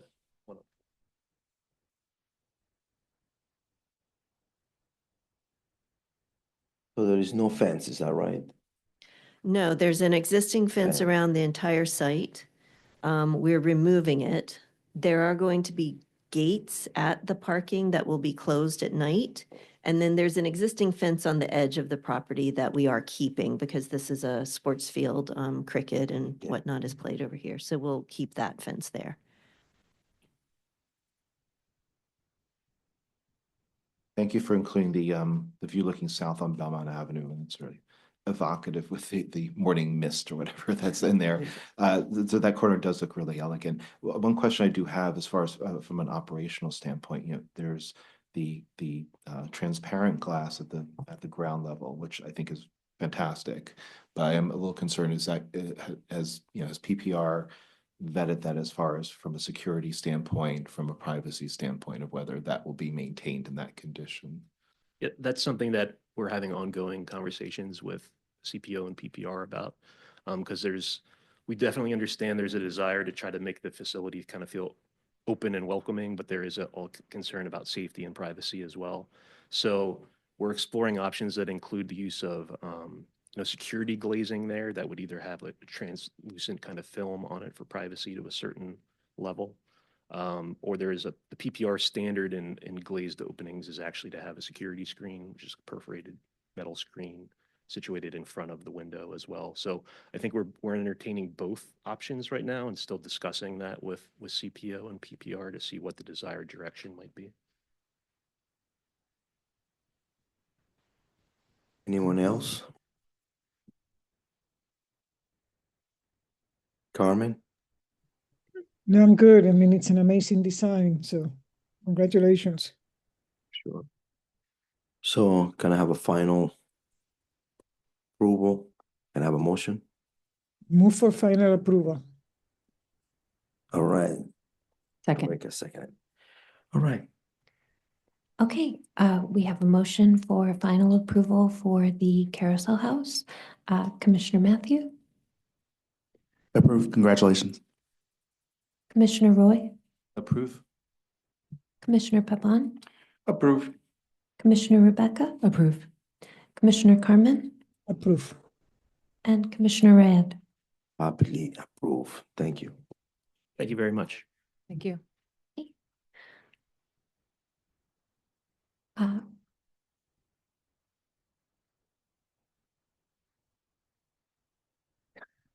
Okay, before our next item for final review, I would propose we take a 5-minute break. Okay, so we will return here at 11. The discussion of the Rocky statue relocation. And while the team approaches the podium, I would just note that this project was seen last at our December meeting. They are before the commission today requesting final approval for the permanent relocation of a city-owned statue. I will note that public comments received since the last meeting have been shared with commissioners and will be included with the meeting minutes. Thank you. Good morning, commissioners. I'm Marguerite Anglin, Public Art Director with Creative Philadelphia. I'm joined today by Val Gay, Chief Cultural Officer and Executive Director of Creative Philadelphia, and Leanne Campbell, Deputy Commissioner of Planning, Property, and Strategic Engagement with Parks and Recreation. Today, we are seeking final approval to install the Rocky statue permanently at the top of the Art Museum steps. As a reminder, Creative Philadelphia is unified with Mayor Parker, Parks and Recreation, the Art Museum, and Philadelphia Visitor Center, and believing this is the right long-term placement for the statue and the right time for the city to make this happen. At the December meeting, commissioners requested additional information around accessibility, circulation flow, and feasibility that we will be addressing today. Also, since that meeting, our office, as well as the Art Commission, received a number of letters from the public which were mentioned around some of these questions, and to the best of our knowledge, our office has responded to every one of them. Before we begin, I'll invite Val Gay to remind us of some words from Mayor Parker, and then I will quickly review some of the information that we previously presented for context. Good morning, commissioners. So, as Marguerite said, here's an excerpt of the letter from Mayor Parker that you received in December. I am writing to express my strong and unwavering support for permanently locating the Rocky statue at the top of the Art Museum steps, where it was first introduced to the public nearly 45 years ago. Since then, the image of Rocky Balboa, arms lifted in triumph atop the steps, has become one of the most instantly recognizable symbols of Philadelphia. Far more than a movie prop, the Rocky statue has grown into a cultural touchstone that reflects the values, grit, and spirit that define this city. Rocky's original placement at the top of the Art Museum steps is essential to the work's meaning and intent. That location gives the statue its sense of triumph, connection, and purpose within the public realm. Few works of public art have so fully entered the cultural life of a city, serving as a shared point of gathering, reflection, and inspiration. To permanently restore Rocky to this location is to steward not only an artwork, but the deep and enduring relationship between this symbol and the people it continues to move. Thanks.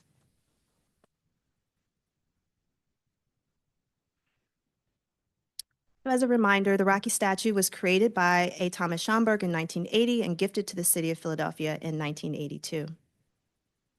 Despite the public's enthusiasm, when the Rocky statue was unveiled on the museum steps in 1982, it was labeled a movie prop and not art. Despite intentions to remain at the top of the museum steps, it was moved down to the Spectrum Stadium. But over the years, it kept coming back to the top of the museum steps again and again for films and special moments. And after decades of advocacy, the statue was installed at the bottom of the museum steps in 2006. In December 2024, the Art Museum installed a second original cast on loan at the top of the steps for Rocky Fest. So right now, as a reminder, there are two Rocky statues at the museum. The city-owned Rocky A at the bottom of the steps and a second original cast, Rocky B, temporarily on loan at the top. Our goal is for Rocky A to be relocated to the top of the steps.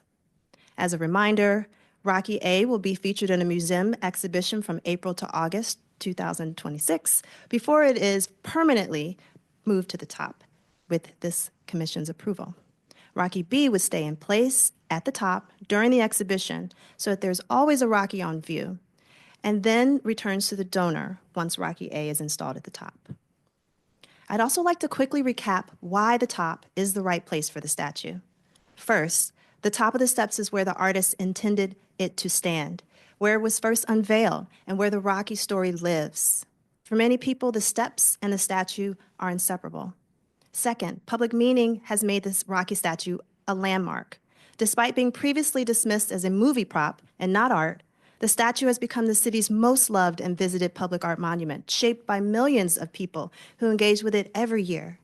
Third, this is an opportunity to elevate the representation of everyday people through art. and the shared values of perseverance, resilience, and aspiration that are deeply rooted in Philadelphia. Lastly, the city is finally in alignment. From the mayor to Creative Philadelphia, the Art Museum, Parks and Recreation, and Visitor Center, there's unprecedented agreement that the top is where the statue belongs. Here is a site plan and elevation that we presented last time, and we have a few new slides that show the placement of the statue in more detail. We intend to keep and then reinstall the original granite base and bronze plaque. And as a reminder, additional lighting fixtures are not required. Also, as a reminder, we will be installing the statue at a more comfortable position at the top of the steps to improve safety and enhance the visitor experience. The statue location would shift back from 5 feet to 14 feet away from the edge to create more breathing room for visitors and photo taking. We've also added this aerial site plan to more clearly show the current and proposed placement of the statue and plan, again, currently 5 feet back and moving 14 feet back from the edge. We've also added more images with views of the statue as seen from the bottom of the steps as requested. And as you can see, this view, both of these views, starting from the left and then to the right as you're walking up the steps, shows a very minimal impact on visibility of the museum facade beyond. We also, and it is important to us, we want to ensure that everyone who wants to see and get close to the Rocky statue can do so. Our plan for accessibility is twofold around accessible transportation and ADA parking. The transportation component is a wheelchair accessible shuttle that will be provided for visitors with mobility limitations to take them from the bottom of the museum steps to the top. The shuttle will be operated by Philadelphia Visitor Center, and this plan shows the proposed shuttle route along the side of museums, starting with the shuttle pickup at the bottom where the visitor center shop is at the base of the steps, and then heading along the side of the museum up to the top. The shuttle will operate on a similar schedule as the Philly Flash, and there would be signage denoting the location for the stop, for the drop-off and pickup. For most wheelchair users and those with mobility issues, unless they live nearby, people are typically arriving by car. And with a major street to cross, independent access on foot or wheelchair is not ideal. Right now, accessible parking is a long distance away. Our analysis shows parking ranges from 600 feet at Eakins Oval, which is only seasonally available and is not open at peak visitor time. It's not open to parking at peak visitor time in the summer during June to mid-September.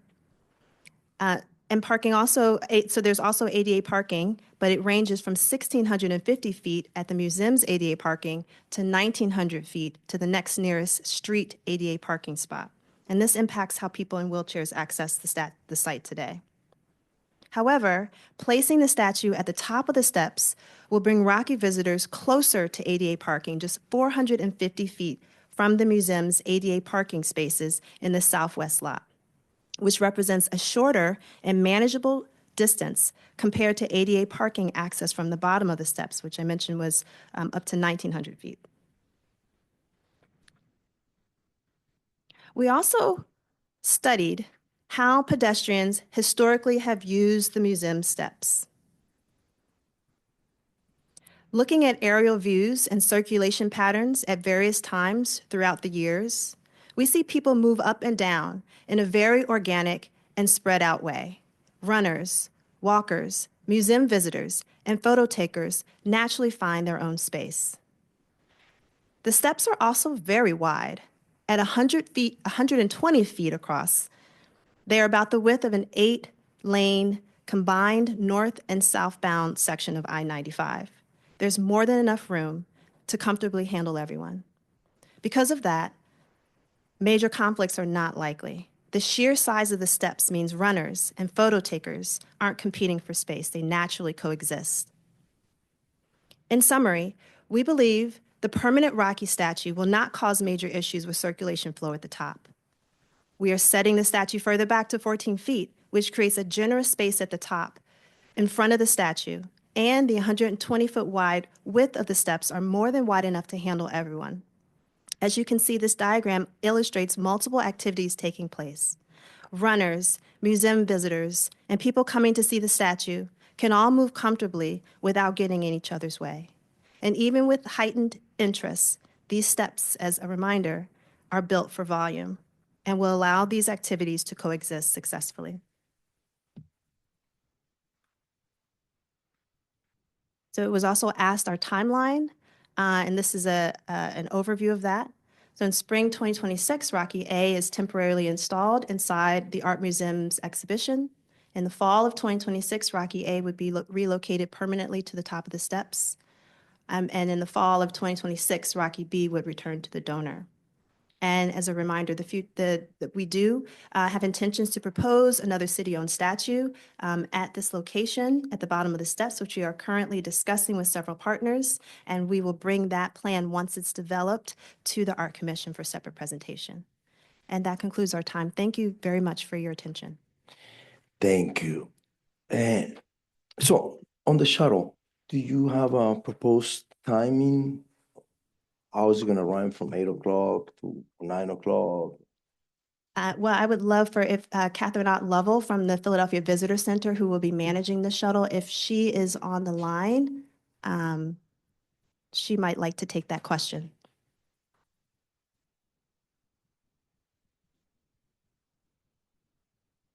Marguerite, I don't see her in the audience right now, but if she raises her hand, we would be happy to unmute her so she can respond. Sure. So in Catherine's absence, or if she happens to come in, we would say, Commissioner Maria, that it would be analogous to the Philly Flash. And so whatever that timing is, it would be very similar to that. So imagine morning through evening, probably not late night, but morning through evening. Yeah, I mean, I would feel sad if somebody has to wait for 30 minutes. Well, the Philly Flash runs every 15 minutes. Okay. So I'm sorry, I thought you were talking about the time of day it would start. Yeah, but yeah, in terms of the interval, yeah. That sounds great. Commissioners?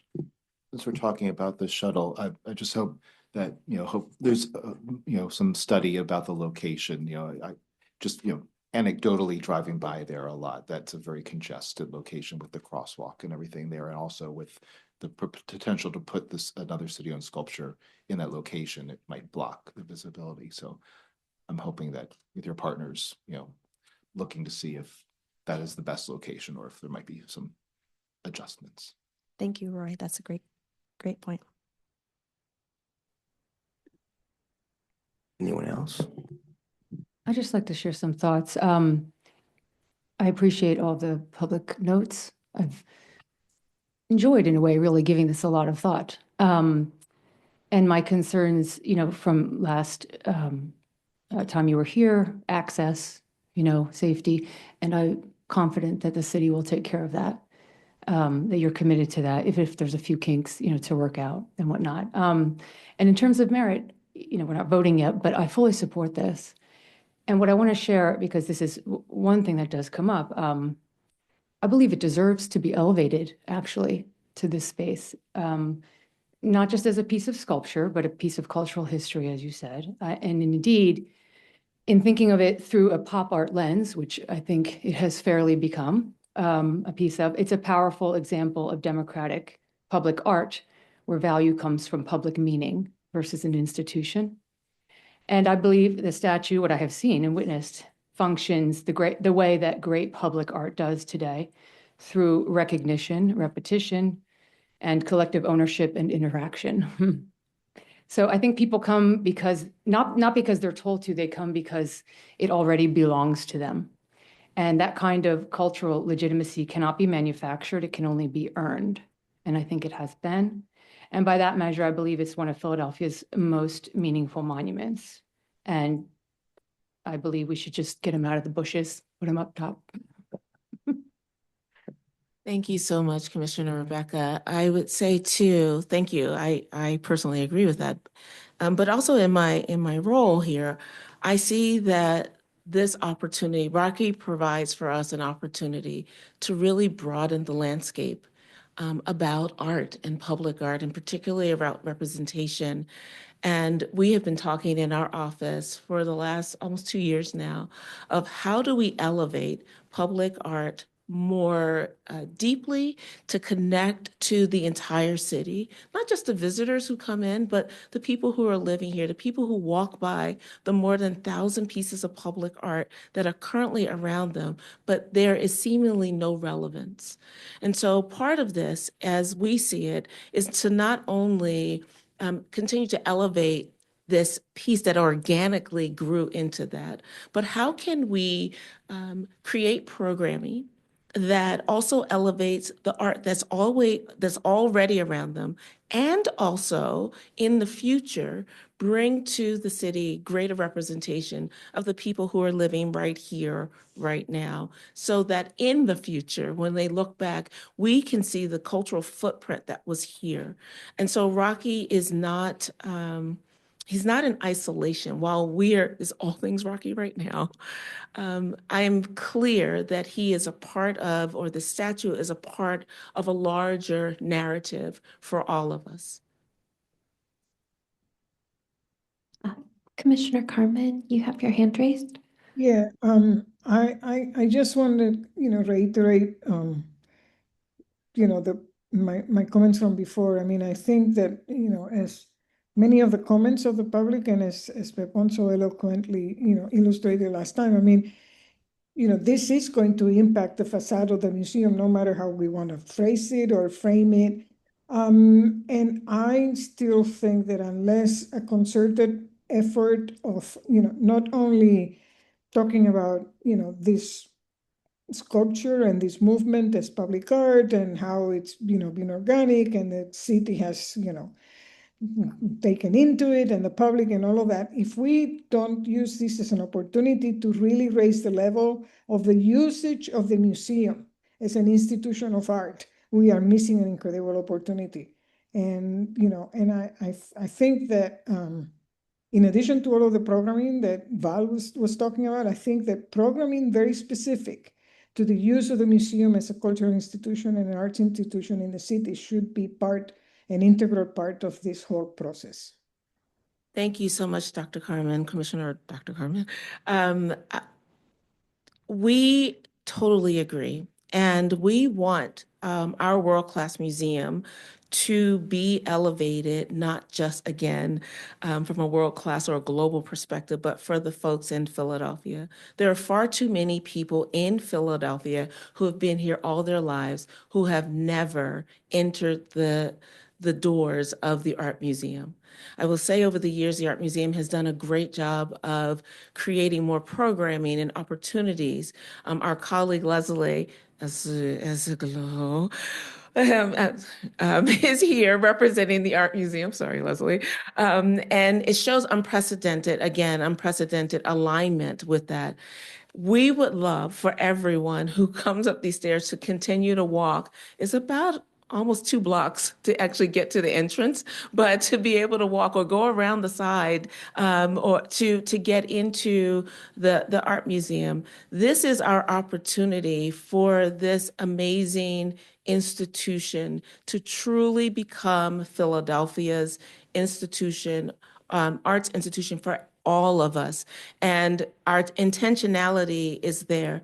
Just this morning, I was in correspondence with Mr. Daniel Weiss, the new director of the museum. And so we, again, see this opportunity to open this, not just for a singular institution, but for all of us and what it means for all of us. So thank you. Yes, please. So I really appreciated all the impassioned comments, and I agree that this statue is a really important opportunity to elevate living heritage, not just art of people that don't live in the popular imagination anymore, frankly. I think since we've raised the sort of, and I also want to say I appreciate you all going and doing some homework on to what it looks like, what the circulation looks like, what the history of the footprints and the traffic looks like. since you mentioned the alignment around the historic alignment with different institutions around this that would be impacted, one thing I didn't really hear last time, and I'd love to hear some engagement perhaps with the representative or from either of you, is how is this, if it were to be relocated at the top, how would this actually reflect the contemporary understanding of Rocky and its meaning with all of Philadelphians? Last time we heard some comments from the public that mentioned the history of Rocky as a symbol, what it's inspired by, local history, not just as a movie prop, but as a sort of avatar of local history. Specifically, I'd love to know, and since you all mentioned that where this statues would be relocated inside the museum, is the interpretation on the statue itself going to reflect some updated sort of understanding of Rocky? Because I think currently the language just has a quote from Sylvester Stallone, and it doesn't really get at the full meaning, I would say, of the statue. And I'd love to know if you all have considered that. Yeah, particularly given that it will go inside the museum for the first time. So is there going to be any impact on the statue itself from that visit inside the museum? If it were to come back out, that's one idea of a way to do it, but I'd love to hear more about how that could perhaps shift this proposal. Sure. So thank you, Dr. Matt. Not being the curator, and Leslie is not the curator, but Leslie, do you want to speak to that?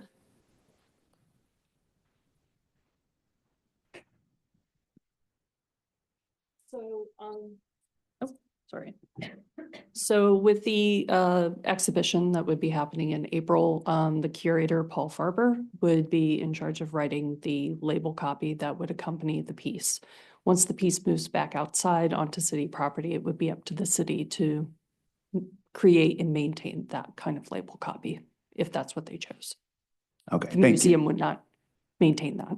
Sure, yeah, and that's why I asked it to them initially, but I hadn't heard about the sort of impact or the role of the museum with this once it comes back out into city property. So, yeah, love to know if there's any openness to that.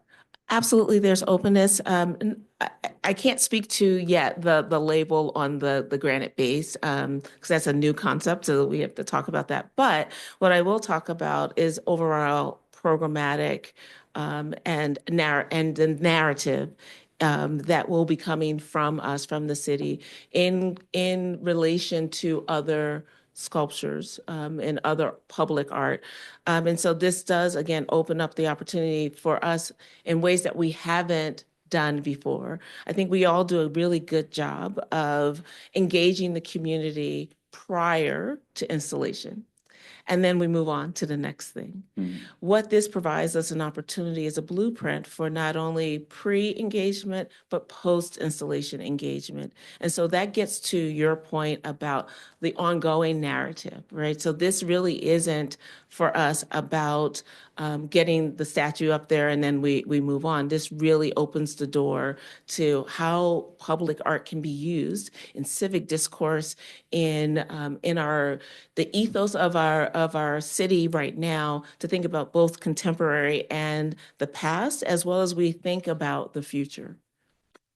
Yeah, thank you for the openness to that. I think what is a little bit atypical as well about this is that there hasn't been in this proposal any sort of evidence of community engagement and the way that we're used to with major proposals. You know, I do have hesitations about this being a permanent sort of relocation, particularly without that aspect. I do appreciate that this is an opportunity to continue that conversation, but I think it would be great to have some concrete sort of moments that you have in mind that would allow for more of the public to engage, particularly given the comments that we got from people sending it to us about, and I think some of their concerns can be assuaged, you know, so it's not engagement theater to me. Right. It's actual ways for them to offer better ideas, perhaps, of ways to invite them in to the museum and be a part of the steps. one thing that I was on that note that I wanted to ask about too was just and you all might have some of this already, but the way in which this is positioned is going to become part of the museum's sort of public image, if it's not already. And so there's a lot of activities that happen up there, fairs, festivals. Have you all considered like the way in which the circulation plans and things engage with those, seasonal activations that tend to really take up a lot of space on top of there? I'd love to know about that too. Hi, Leanne Campbell, Deputy Commissioner for Parks and Rec. We did, related to the location, there's lots of materials up there. We wanted to keep it out of the drive lane. So if you were to look at the plan view, it actually is still within the footprint of the arcs of the fountain itself. So this is a little far away, but there is a drive aisle, I agree, and I want to definitely get a better handle on how the events come up there and all of that, but for the future. But for now, we have intentionally located it out of the drive lane where traffic has to pass between the stairs and the bollards there. Was that your question? No, I think I meant like at the top of the steps when things are like I'm trying to think. Right, So when there's an Philadelphia event up there. Festival, Yeah. Like, and, is that what you mean by drive lane, or were you talking about yeah, down at the yeah. So bottom? can Oh, you okay. just go forward a couple of slides, maybe? Can we do the slides? Yeah. Oh, okay, we're doing the slides. Great. Okay, yeah, so right here, this one actually, you can see in these arches, so these are the arches of the Cascade fountains. And when this event space is getting loaded, cars and trucks pass through this zone. And so we intentionally kept it out of a space where it would be too close for that. Yes, please. Also, Commissioner Mack, keep in mind, and Leanne was the one who educated me on this, is the space at the top. Oops, sorry. The space at the top here from the steps back is almost 300 feet. So we're talking about a city block, it's quite extensive. And so we don't see the statue or any activities impacting the events that the museum would have up there. And again, it's on the, non-busy or what's the word? The staging side, of that activity being on the other side of the drive aisle.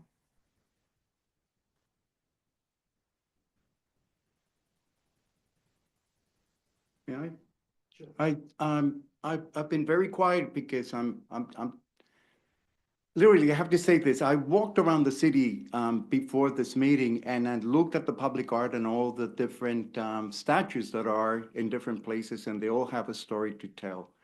I personally, as an artist, I see this as an attempt to bring back a cultural memory and also a collective memory as a Philadelphia, more so than as a work of art. And the question that I have is, how do you see, and you mentioned about the elevating, the concept of art within the museum, but hasn't that been done already? Or by having the statue where it is, has that specifically locationed, has it allowed to elevate the concept of art and the relationship that people have? And this is what I meant by the study and trying to figure out, what it means. And for me, it's a little bit more difficult. I'm all over the place, but it's a little bit more difficult to understand how does the relocation and the permanency of having that work on the stairs will make a great difference, in relationship to where it is right now. Understood. So, I think it's difficult to fully articulate an answer to your question, I think. I think there are a couple of things. One, the narrative of of this, moving the statue or physically elevating the statue. Also, obviously, philosophically does that, the everyday person, if you will, in ways that we haven't seen before.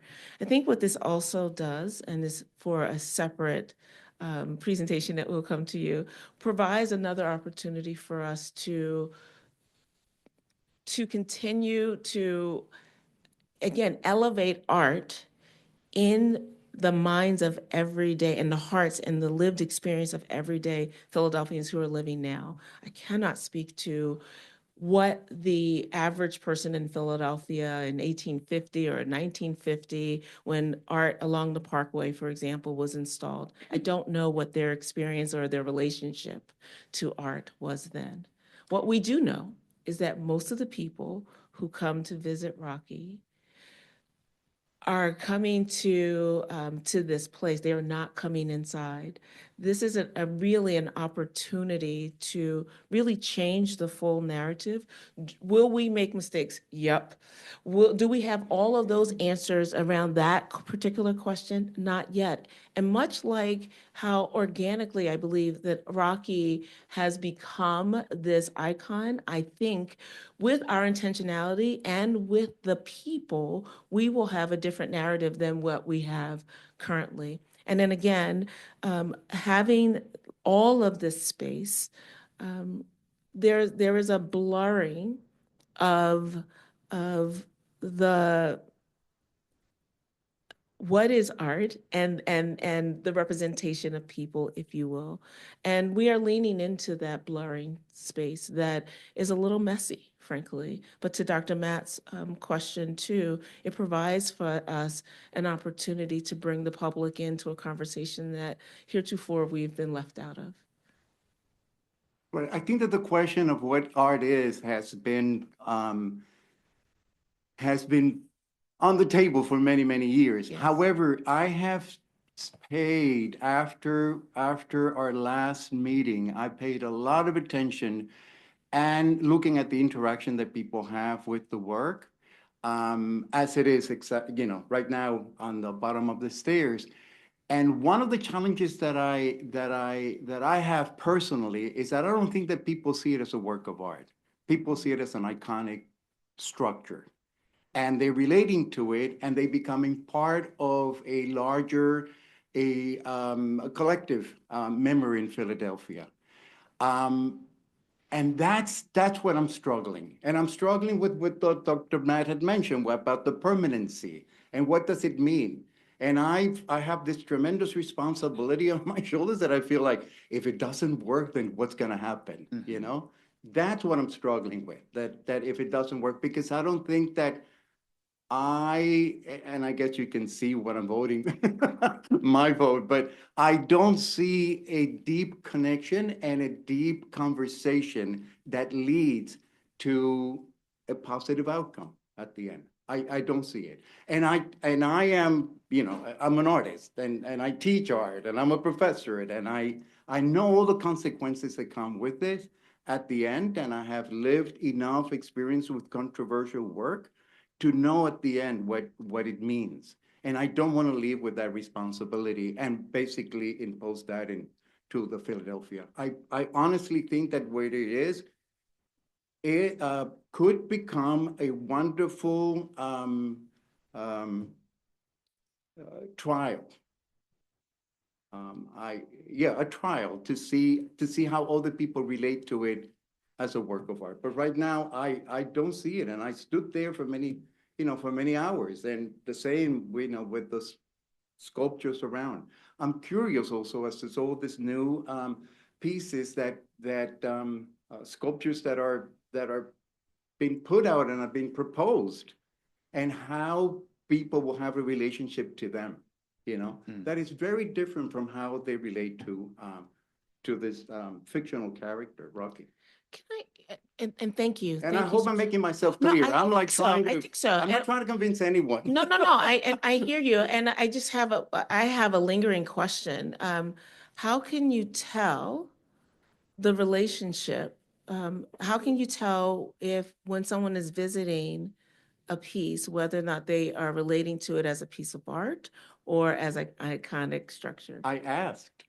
I Got it. literally went to the people and asked. Awesome. Excellent. Thank you. What was your question? When you asked Are that? you coming in because it's a work of art, or are you coming in because it's Rocky? Okay, with respect, because when you started speaking, I was thinking what you were telling me about what you saw, I thought was positive, net positive, that they were coming and that they were interacting with it. And I mean, the concept of what is art, postmodern, is like evolving, but has also been wide open, as I was referring to pop art. So I guess it's interesting because it is literally a work of art, whether you think it's high art or low art or pedestrian or whatever. It is a sculpture. It was made after the first movie, and then it was in the movies, so it became a prop, but its intention and literally what it is a sculpture made of bronze. So it is a work of art.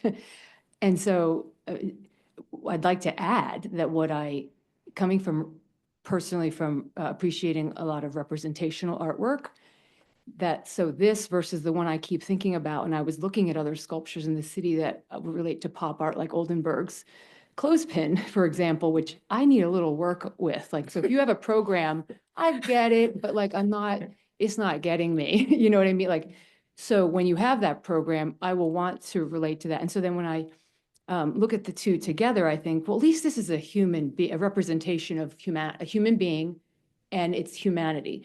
And then I think more, are there other fictional characters that move us and relate to us and bring us together collectively and that we raise as icons? And some of them are right out of Marvel and DC. I mean, that is just what human beings do. And we project human, meaningful human nature onto these, whether they were written into a movie, which is also art, into a script, which is artful, and or made into something material. So it's just interesting because a lot of what I really appreciate about what you're saying, I think, is evolving and will continue. I don't know if there's, to address the permanence, if there's a 5 or 10-year version, or and then again, what is permanent? I imagine with a different administration and a different group of people here, and some in 15 or 20 years, and this has been double that by now, that maybe there would be someone proposing something different, and who knows? But this could be an opportunity, as you say, I see as a catalyst for moving not just this statute, but this whole conversation into a space that just gets more people involved, which is so hard in the art world. And I think in some of our minds, with our own personal artistic involvements, we are sort of way into the weeds on it, and so I can appreciate that. But I did really consider like all that relationship, and it's a really unique thing for Philadelphia that it turned into the pop art that it did. You were saying something about bringing it back. I think it's already here. People are still coming. They're probably on their way right now to fly here to visit this statue worldwide. And sometimes I think Philly just gets in their own way. And like, I want to lean into this to see how it happens. Maybe you can comment on the permanent part. That was more of the commentary. Thank you for indulging me. But the permanent, what does that, maybe you can, comment on that reflection.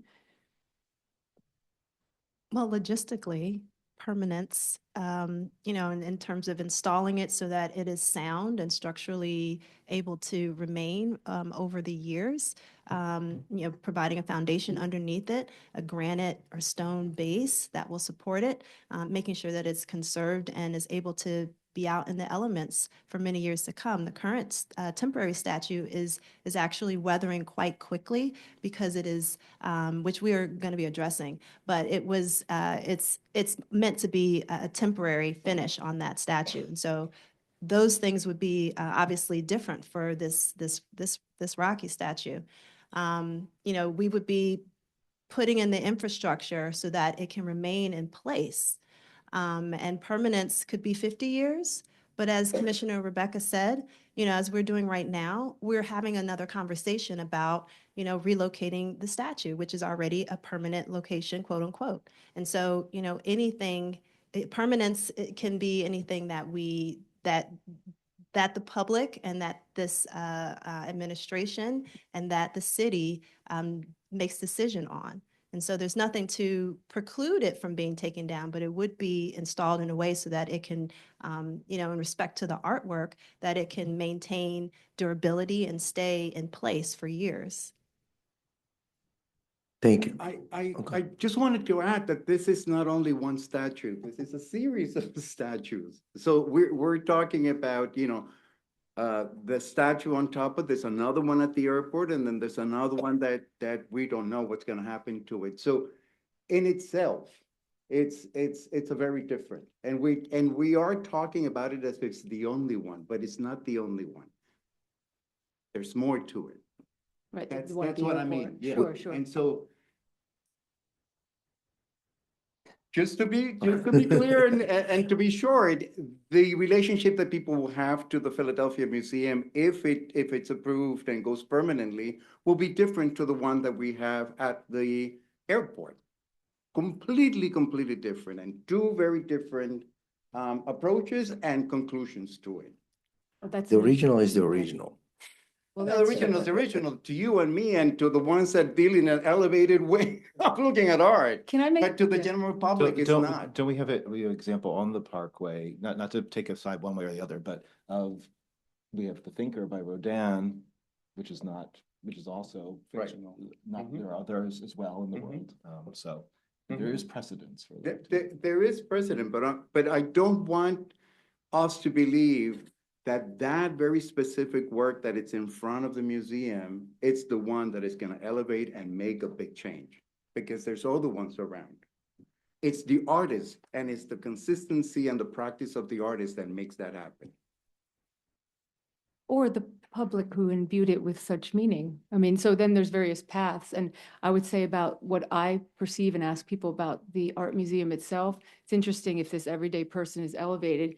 And yes, I'm not shying away from the fact that it brings, if you will say, brings the art museum down a peg, but it's not down. What it really does is help them to meet somewhere where you've got this classical art that's, it's the institution says it's this meaningful and why, because this person and so on and all the canon, and actually moves us closer, the everyday person, literally, and our understanding of what art, it's more, it makes the art that feels inaccessible and the building that feels inaccessible to me. This is a way of bridging that gap, possibly, which I think is a positive. I agree with that. There are a couple of things that already exist with the Art Museum, with due respect, Leslie sitting there, our colleague, that most people don't even know.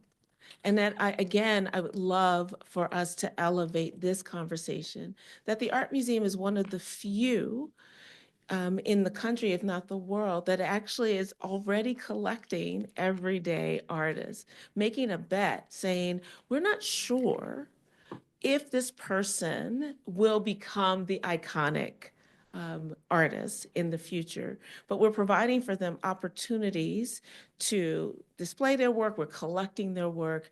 They represent the people. It's an interesting conundrum because the museum is kind of stuck behind being the castle on the hill, if you will, and given our social, just historical nature of Philadelphia. We're a city of multiple narratives simultaneously. And so I think that what this also, again, does is provides for the Art Museum amazing opportunities for programmatic work as well as for us. And this partnership really does a lot where we just haven't seen it before. And so I am really excited to continue these kinds of questions, these kinds of conversations that we just don't even hear. I bet there may be someone listening here now, never thought about these issues that we think about every single day, but that are a part of their human experience and, again, their representation and the narrative that will be told about them right now, about the future and about our city writ large. And so, and again, to the point of permanency, the world is ever shifting, and Philadelphia certainly is one of the oldest cities in the country. I think we are 343 years old. Our country right now is 249 3/4. And so we have the benefit of longevity with that. And we also have the benefit of helping to expand our narrative. All right. May I have Go ahead, one sir. more, this is more administrative thing. I believe in December, the question may have come up about whether the Historic Commission or SHPO had any purview over the statue, whether that was just related to the building or whether the grounds had any, if they had any, if they needed to weigh in on this proposal at all. So, excuse me. So we have had a review by the Historical Commission. They have approved this proposal to relocate Rocky to the top of the steps. Thank you for Thanks, mentioning that. Marguerite. And is that accessible? That Yes. Review? Okay, Yeah. thank you. So, do you still have, who's handling the queue? Is it Visitor Center or someone else? We asked that last time.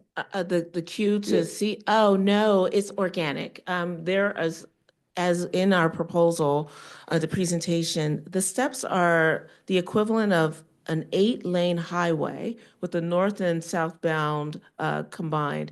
What we've seen, can you go to the, what we've seen already is that there is already natural and organic flow. And can you go down a little bit more? The one with the photos. Yeah, this one.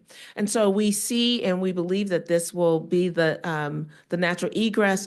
You can see, and it's not to scale, and maybe Leanne, you're better with these kinds of things, but the distance between folks running up and down, as well as going into the museum or just running up the stairs, as well as potential photo takers, we believe that there is enough space for them. There is, on all of our part, a hesitance to create any kind of queuing or any kind of stanchioning. We actually think that that is less than ideal for the statue and for the visitor experience. Okay. Yeah, we don't want to create unnecessary barriers and, artificially divide the steps into like, that's the Rocky area, that's everyone else's area, just because those steps are so wide. And I will also add that the reason the fence was installed at the base was actually to protect the lawn. We didn't have a fence around it, and then the lawn was just getting totally demolished. And so we ended up installing that specifically to protect the landscape. Thank you. Any public comments? Oh, please. State your name, please.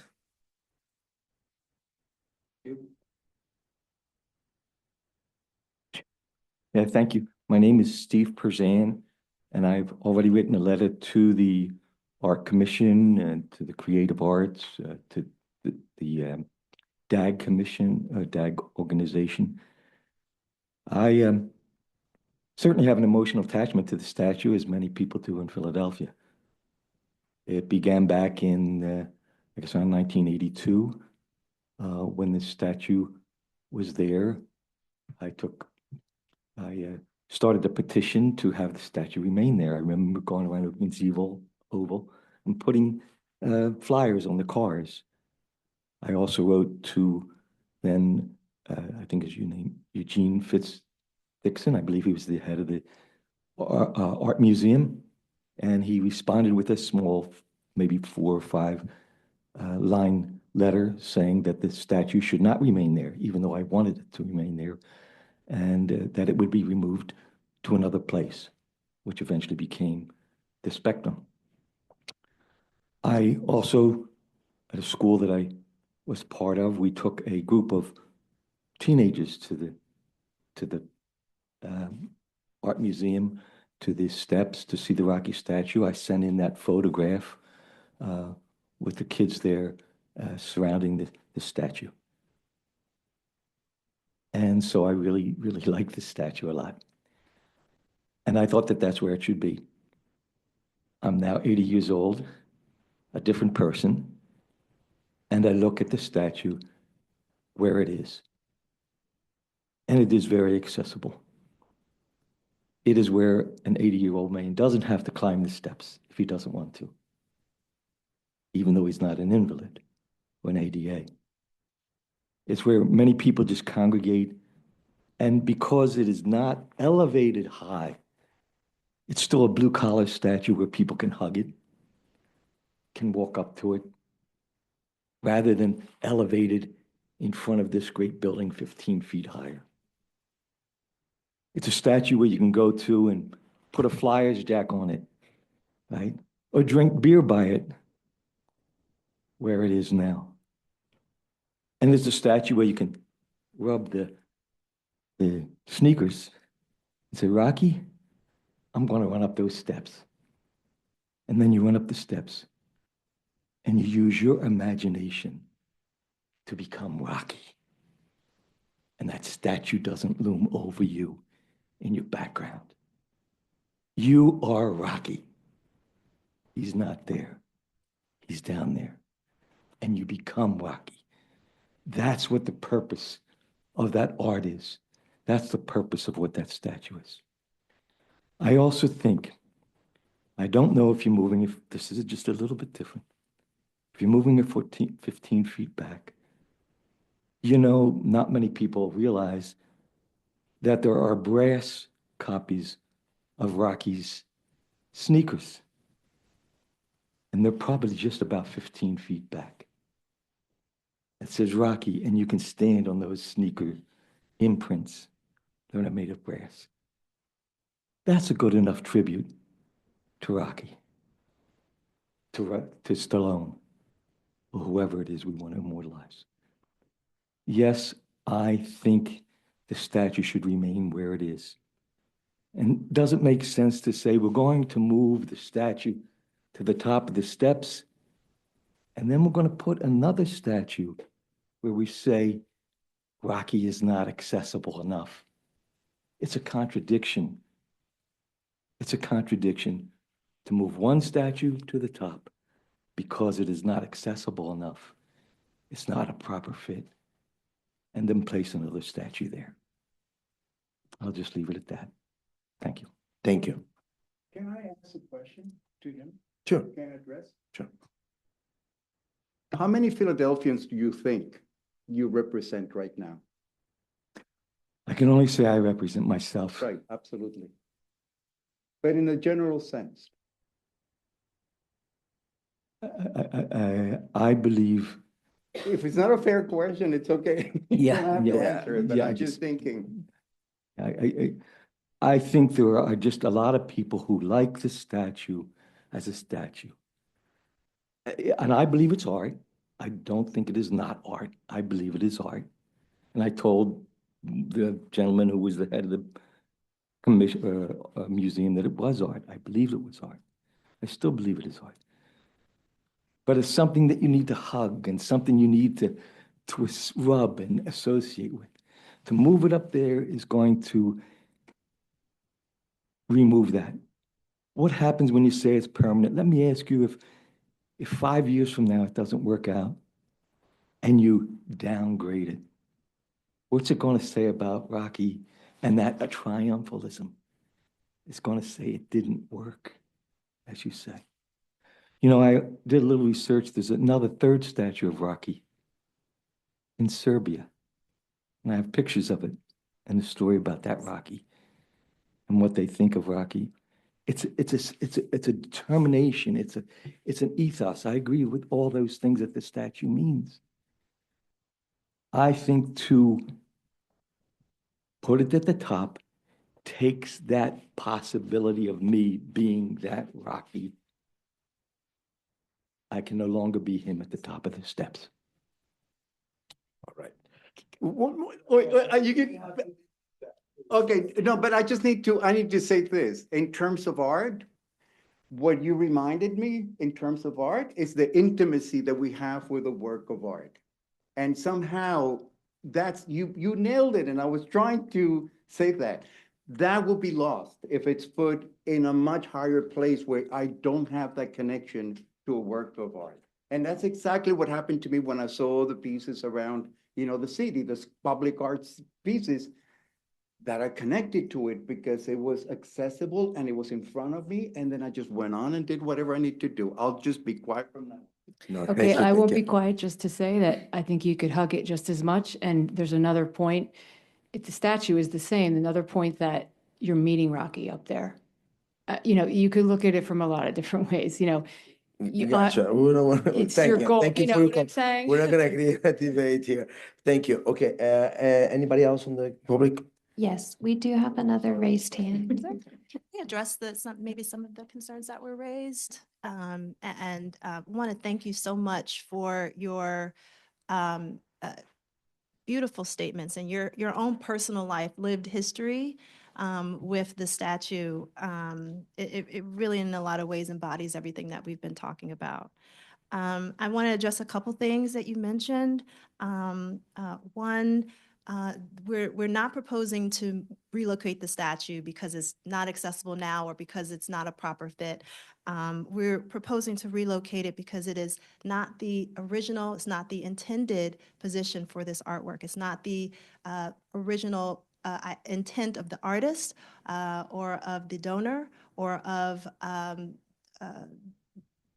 the project that brought it here for it to be at the bottom of the steps. It is synonymous with the steps, and it is synonymous with that rocky pose that you were talking about. This is what Rebecca was referring to when people get up to the top, and it's where people expect for it to be, especially our visitors. I was traveling internationally over the holidays and found myself in a couple places, and I was in Amsterdam, and I mentioned I was from from Philadelphia, not from Rocky. I mentioned I was from Philadelphia, and can you believe it that there were two things that this individual, several individuals said, and it was cheesesteaks. Oh, actually three things: cheesesteaks, Fresh Prince, and Rocky. I was so surprised. That just, you know, especially like as Val said, how everything has been, been Rocky, everything all day. But just to have that connection and be able to talk with someone who barely spoke English, and he was like, "Yeah, I know, you know." And so we are elevating it to where people expect to find the statue when they come and visit the city. Also, I wanted to address the brass shoes. That we're absolutely aware of the shoes that are embedded in the, I'm sorry, you can't see me. We're aware of the shoes that are embedded in the concrete. We have, where we are proposing to move the statue is 6 feet back from where that is. So there is plenty of room between the edge of the steps to the brass shoes and to the statue. And actually, this probably shows it maybe a little bit better. Those shoes are located here. They're online with the center. We've actually intentionally moved the statue off center ever slightly. You'll never really notice it, but we're moving it off center in respect for where those shoes are, and they're located right here. So we're gonna give time to the public right now, guys. We'll bring you back. Okay. Inga, you should be able to unmute yourself. Yes, thank you very much. I just have one simple question. I was wondering, what is the cost for moving the statue from the bottom to the top, including the back and forth with A and B? What is the total cost of this? Thank you. We are still confirming some of the details around our costs with our conservator and other engineers and contractors. But our budget right now is between 150 to 250, and we will have that confirmed. Anyone else? Public comments? We have no other raised hands at this time. Yeah, Marguerite, I just want to follow up with maybe it was a misperception of the gentleman in the audience, but it just wanted to confirm whether the base was going to be the same height or similar height to where the current one down at Eakins Oval is now. Yes, it will be the same height, and you're right. Yes, that was another comment that people will be able to hug and put. Although we frown on that.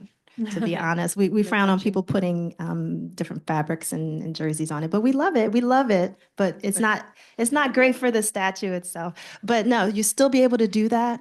It's still at the same height. There's plenty of feet in front of the statue at the top of the steps for people to do exactly the same thing that they're doing now. And so we've really kept that at the forefront. We know people want to hug on Rocky and they want to get up close to Rocky, and that none of those activities will be inhibited by what we're proposing. All right, so talking about cost, the shuttle, that's gonna cost the city also. People will have to have 2 bus drivers, maybe, I don't know. Do you have any? Yeah, so the shuttle actually will be run and operated by the Philadelphia Visitor Center. They will have enough budget. Yes. It's like, oh, next year, I'm sorry, we don't have any budget. Yes. No more shuttles. So they're actually purchasing a shuttle for this. Okay, great. I'm glad she asked that question about cost. Anyone else? Commissioners? Yeah, so I think with the proposed timeline that you offered of April to, well, where this Rocky A would end up inside of the museum for the show between, you said April and August, right? Why, I guess it's an idea, but I'm also wondering, do you have plans for engagement around this? Because you did allude to this is an ongoing conversation, but I really feel like there's a lot more of those stories like we just heard out there, and we're getting written comments, but I just want this to be a constructive sort of moment for you all, and I think there's plenty of time between now and then for you all to hear from more people and I don't know, come back to us with that about particularly the language on the placard. I think that's one thing that you all control compared to the PMA. But these are some concrete things that I feel like most of the time when we get major proposals, we see some of that. And I think the city should set a standard in that way and not just private proposals or private applicants. So yeah, that's one idea I'd love to hear you perhaps weigh in on or see if you're open to. Thank you, Commissioner Matt. We certainly can look into that and, agree with the opportunity that we all have expressed to engage the public even more so around the Rocky statue and the contextualization of bringing it to the top and making sure that that language on the plaque is, tells that part of the story now, yeah, and what it means to Philadelphia. I just want to understand. So you want us to prolong the decision until further? I'm sorry, I just want to make sure I understand. I wouldn't be mad at that, honestly, for us to wait until we hear back from more people. I'm also open to hearing from other commissioners about that. There was a couple of comments from the public. While we heard very romantic things about how it represents their lived experiences and worldview, there were people that feel like the story of Rocky doesn't always leave room for the local history that it was built on. And so I think some of the language that is going to emerge both from this Rocky A going into the exhibition and coming back out leaves a lot of room for opportunity for that language to better reflect that history. So that's a concrete idea that I'm proposing to be a condition. Yeah. I'd like to comment on that just to say that if we prolonged it, I feel like we may still end up in the same questioning territory. That's my opinion. Okay. But I love your idea because I think in between now and the actual Rocky show, doing something like that and incorporating it into the museum show, like in real time, what everybody, how they may respond to something like that or will, could be very, just again, the beginning of all of that kind of conversation and actually part of like in real time museum response. Well, there's two things there, and I appreciate you riffing with me on that. There's two things. One is that the museum is responsible for the show, so not the city. But what I'm getting at is that this is affecting their facade, their public image. Clearly, there's an interest in using this statue to attract attention to the show. I'm proposing that the show, the history of this particular sculpture is reflected when it comes back out into the public realm beyond the museum. So the placard should say something more than it does currently, which is just a quote from the movie. I think there's more to it. And there's a lot of work out there that has been said about this statue's meaning. And I don't know, I think it just could be a very concrete way to engage the public. If we offer approval, that they have a say in how it's talked about, if it really truly does represent them as, you know, a symbol of all Philadelphians. That's my proposal. Can I make a suggestion? Because this is a really great conversation, that we would be completely open to that, would welcome, would say yes to that, you know, for, you know, to receive final approval today, pending, you know, conversation with the public around some of the language that would go on to the statute.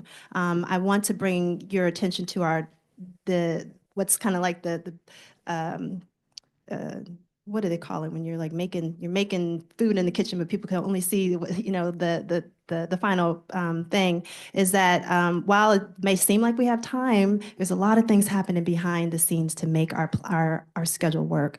Engineering, fabrication of the base, you know, conservation, installation. And so all of those things are required for us to move quickly in order so that when the exhibition is over, we have, you know, that everything in place to install Rocky permanently. So I would request respectfully that this could be a concurrent effort along with the final approval that we would look into community input on that language. And can I just say one other thing? This is actually not without precedence, what you just asked for, Dr. Matt, in that with the Harriet Tubman statue right now, we are using one or more quotes of her, but we are actually crowdsourcing, if you will. Okay. A quote of, we're going to, okay. You let the cat out of the bag. I let the cat out of the bag, but it's really important for this, sorry, that we're going to, this idea of contemporizing, right? And helping the public to be a part of the narrative is not something that we've done before. And so what you just recommended is in alignment with what I let out of the bag. Just pretend you didn't hear that. But that is part of it. And this part of the whole narrative of what do we do today, particularly around historical and or fictional characters.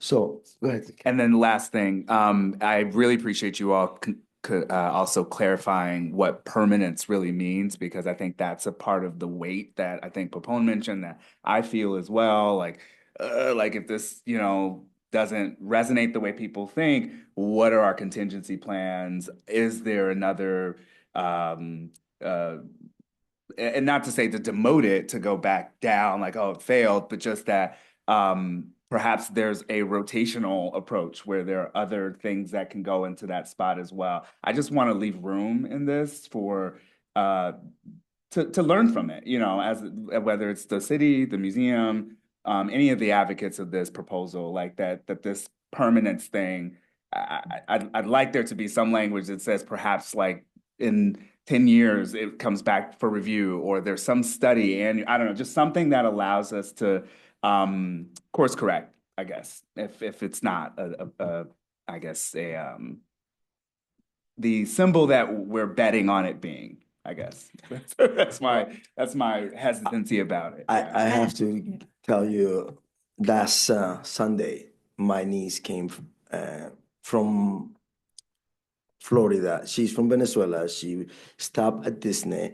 Says, Uncle Ray, I'm gonna go visit you, but you gotta take me to Rocky. So I did take her to Rocky. So I'm gonna drop you off, take your time. There's a Rocky in the bottom and Rocky. Oh no, I'm going to the top. I was like, okay, good. I just want to share that to you. I'm going to the top. So that was like a little bit like, I didn't tell her anything of what's happening. Yeah, the public is definitely voting with their feet if they can use it. But okay. Yeah. Just one quick comment. I appreciate that. I didn't either didn't hear it or maybe it wasn't presented last time. The fact that the statue is off axis, that effect that is a few feet off axis, so that it is not dead center, and also has the opportunity for the public to be on axis. Yes. And have that view down the parkway and back to the museum as well. Absolutely. So thank you for that sensitivity. All right. No more comments.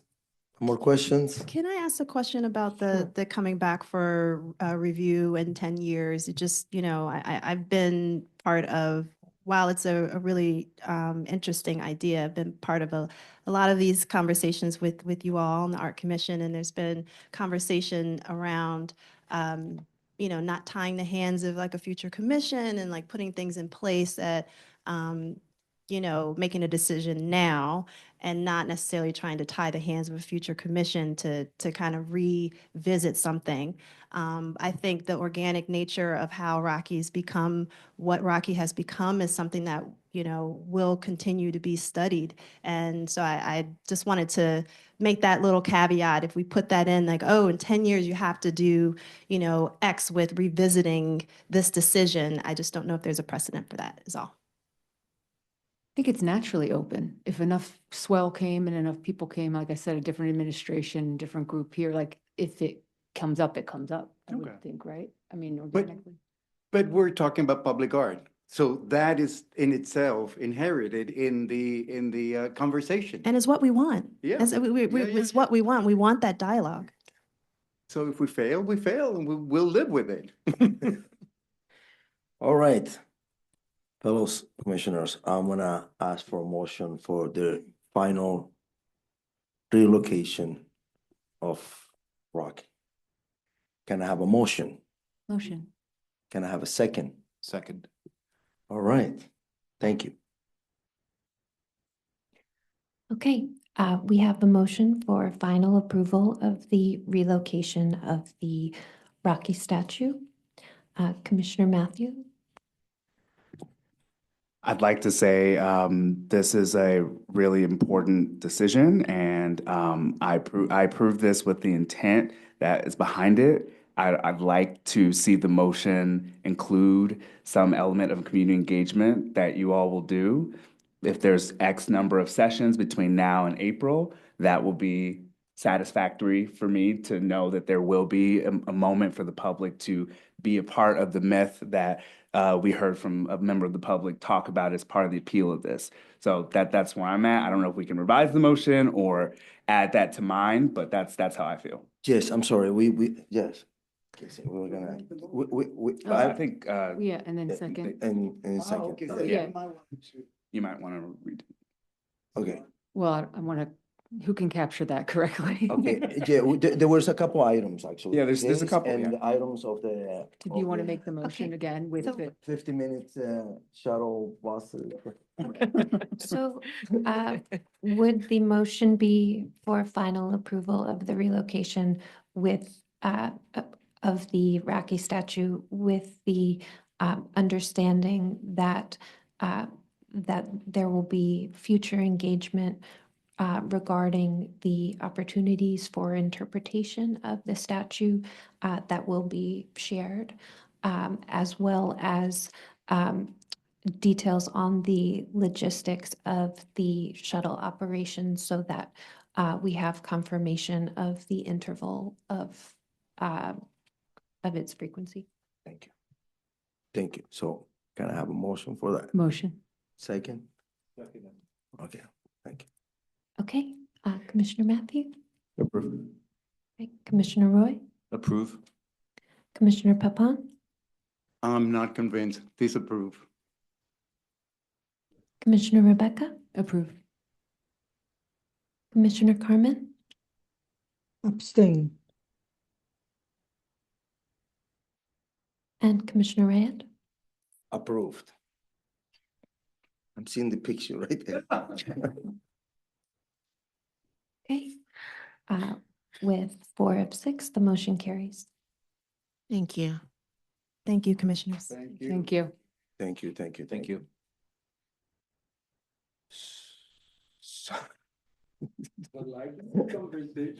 Yes. I'm almost in the 10 years I've been here. This is the largest.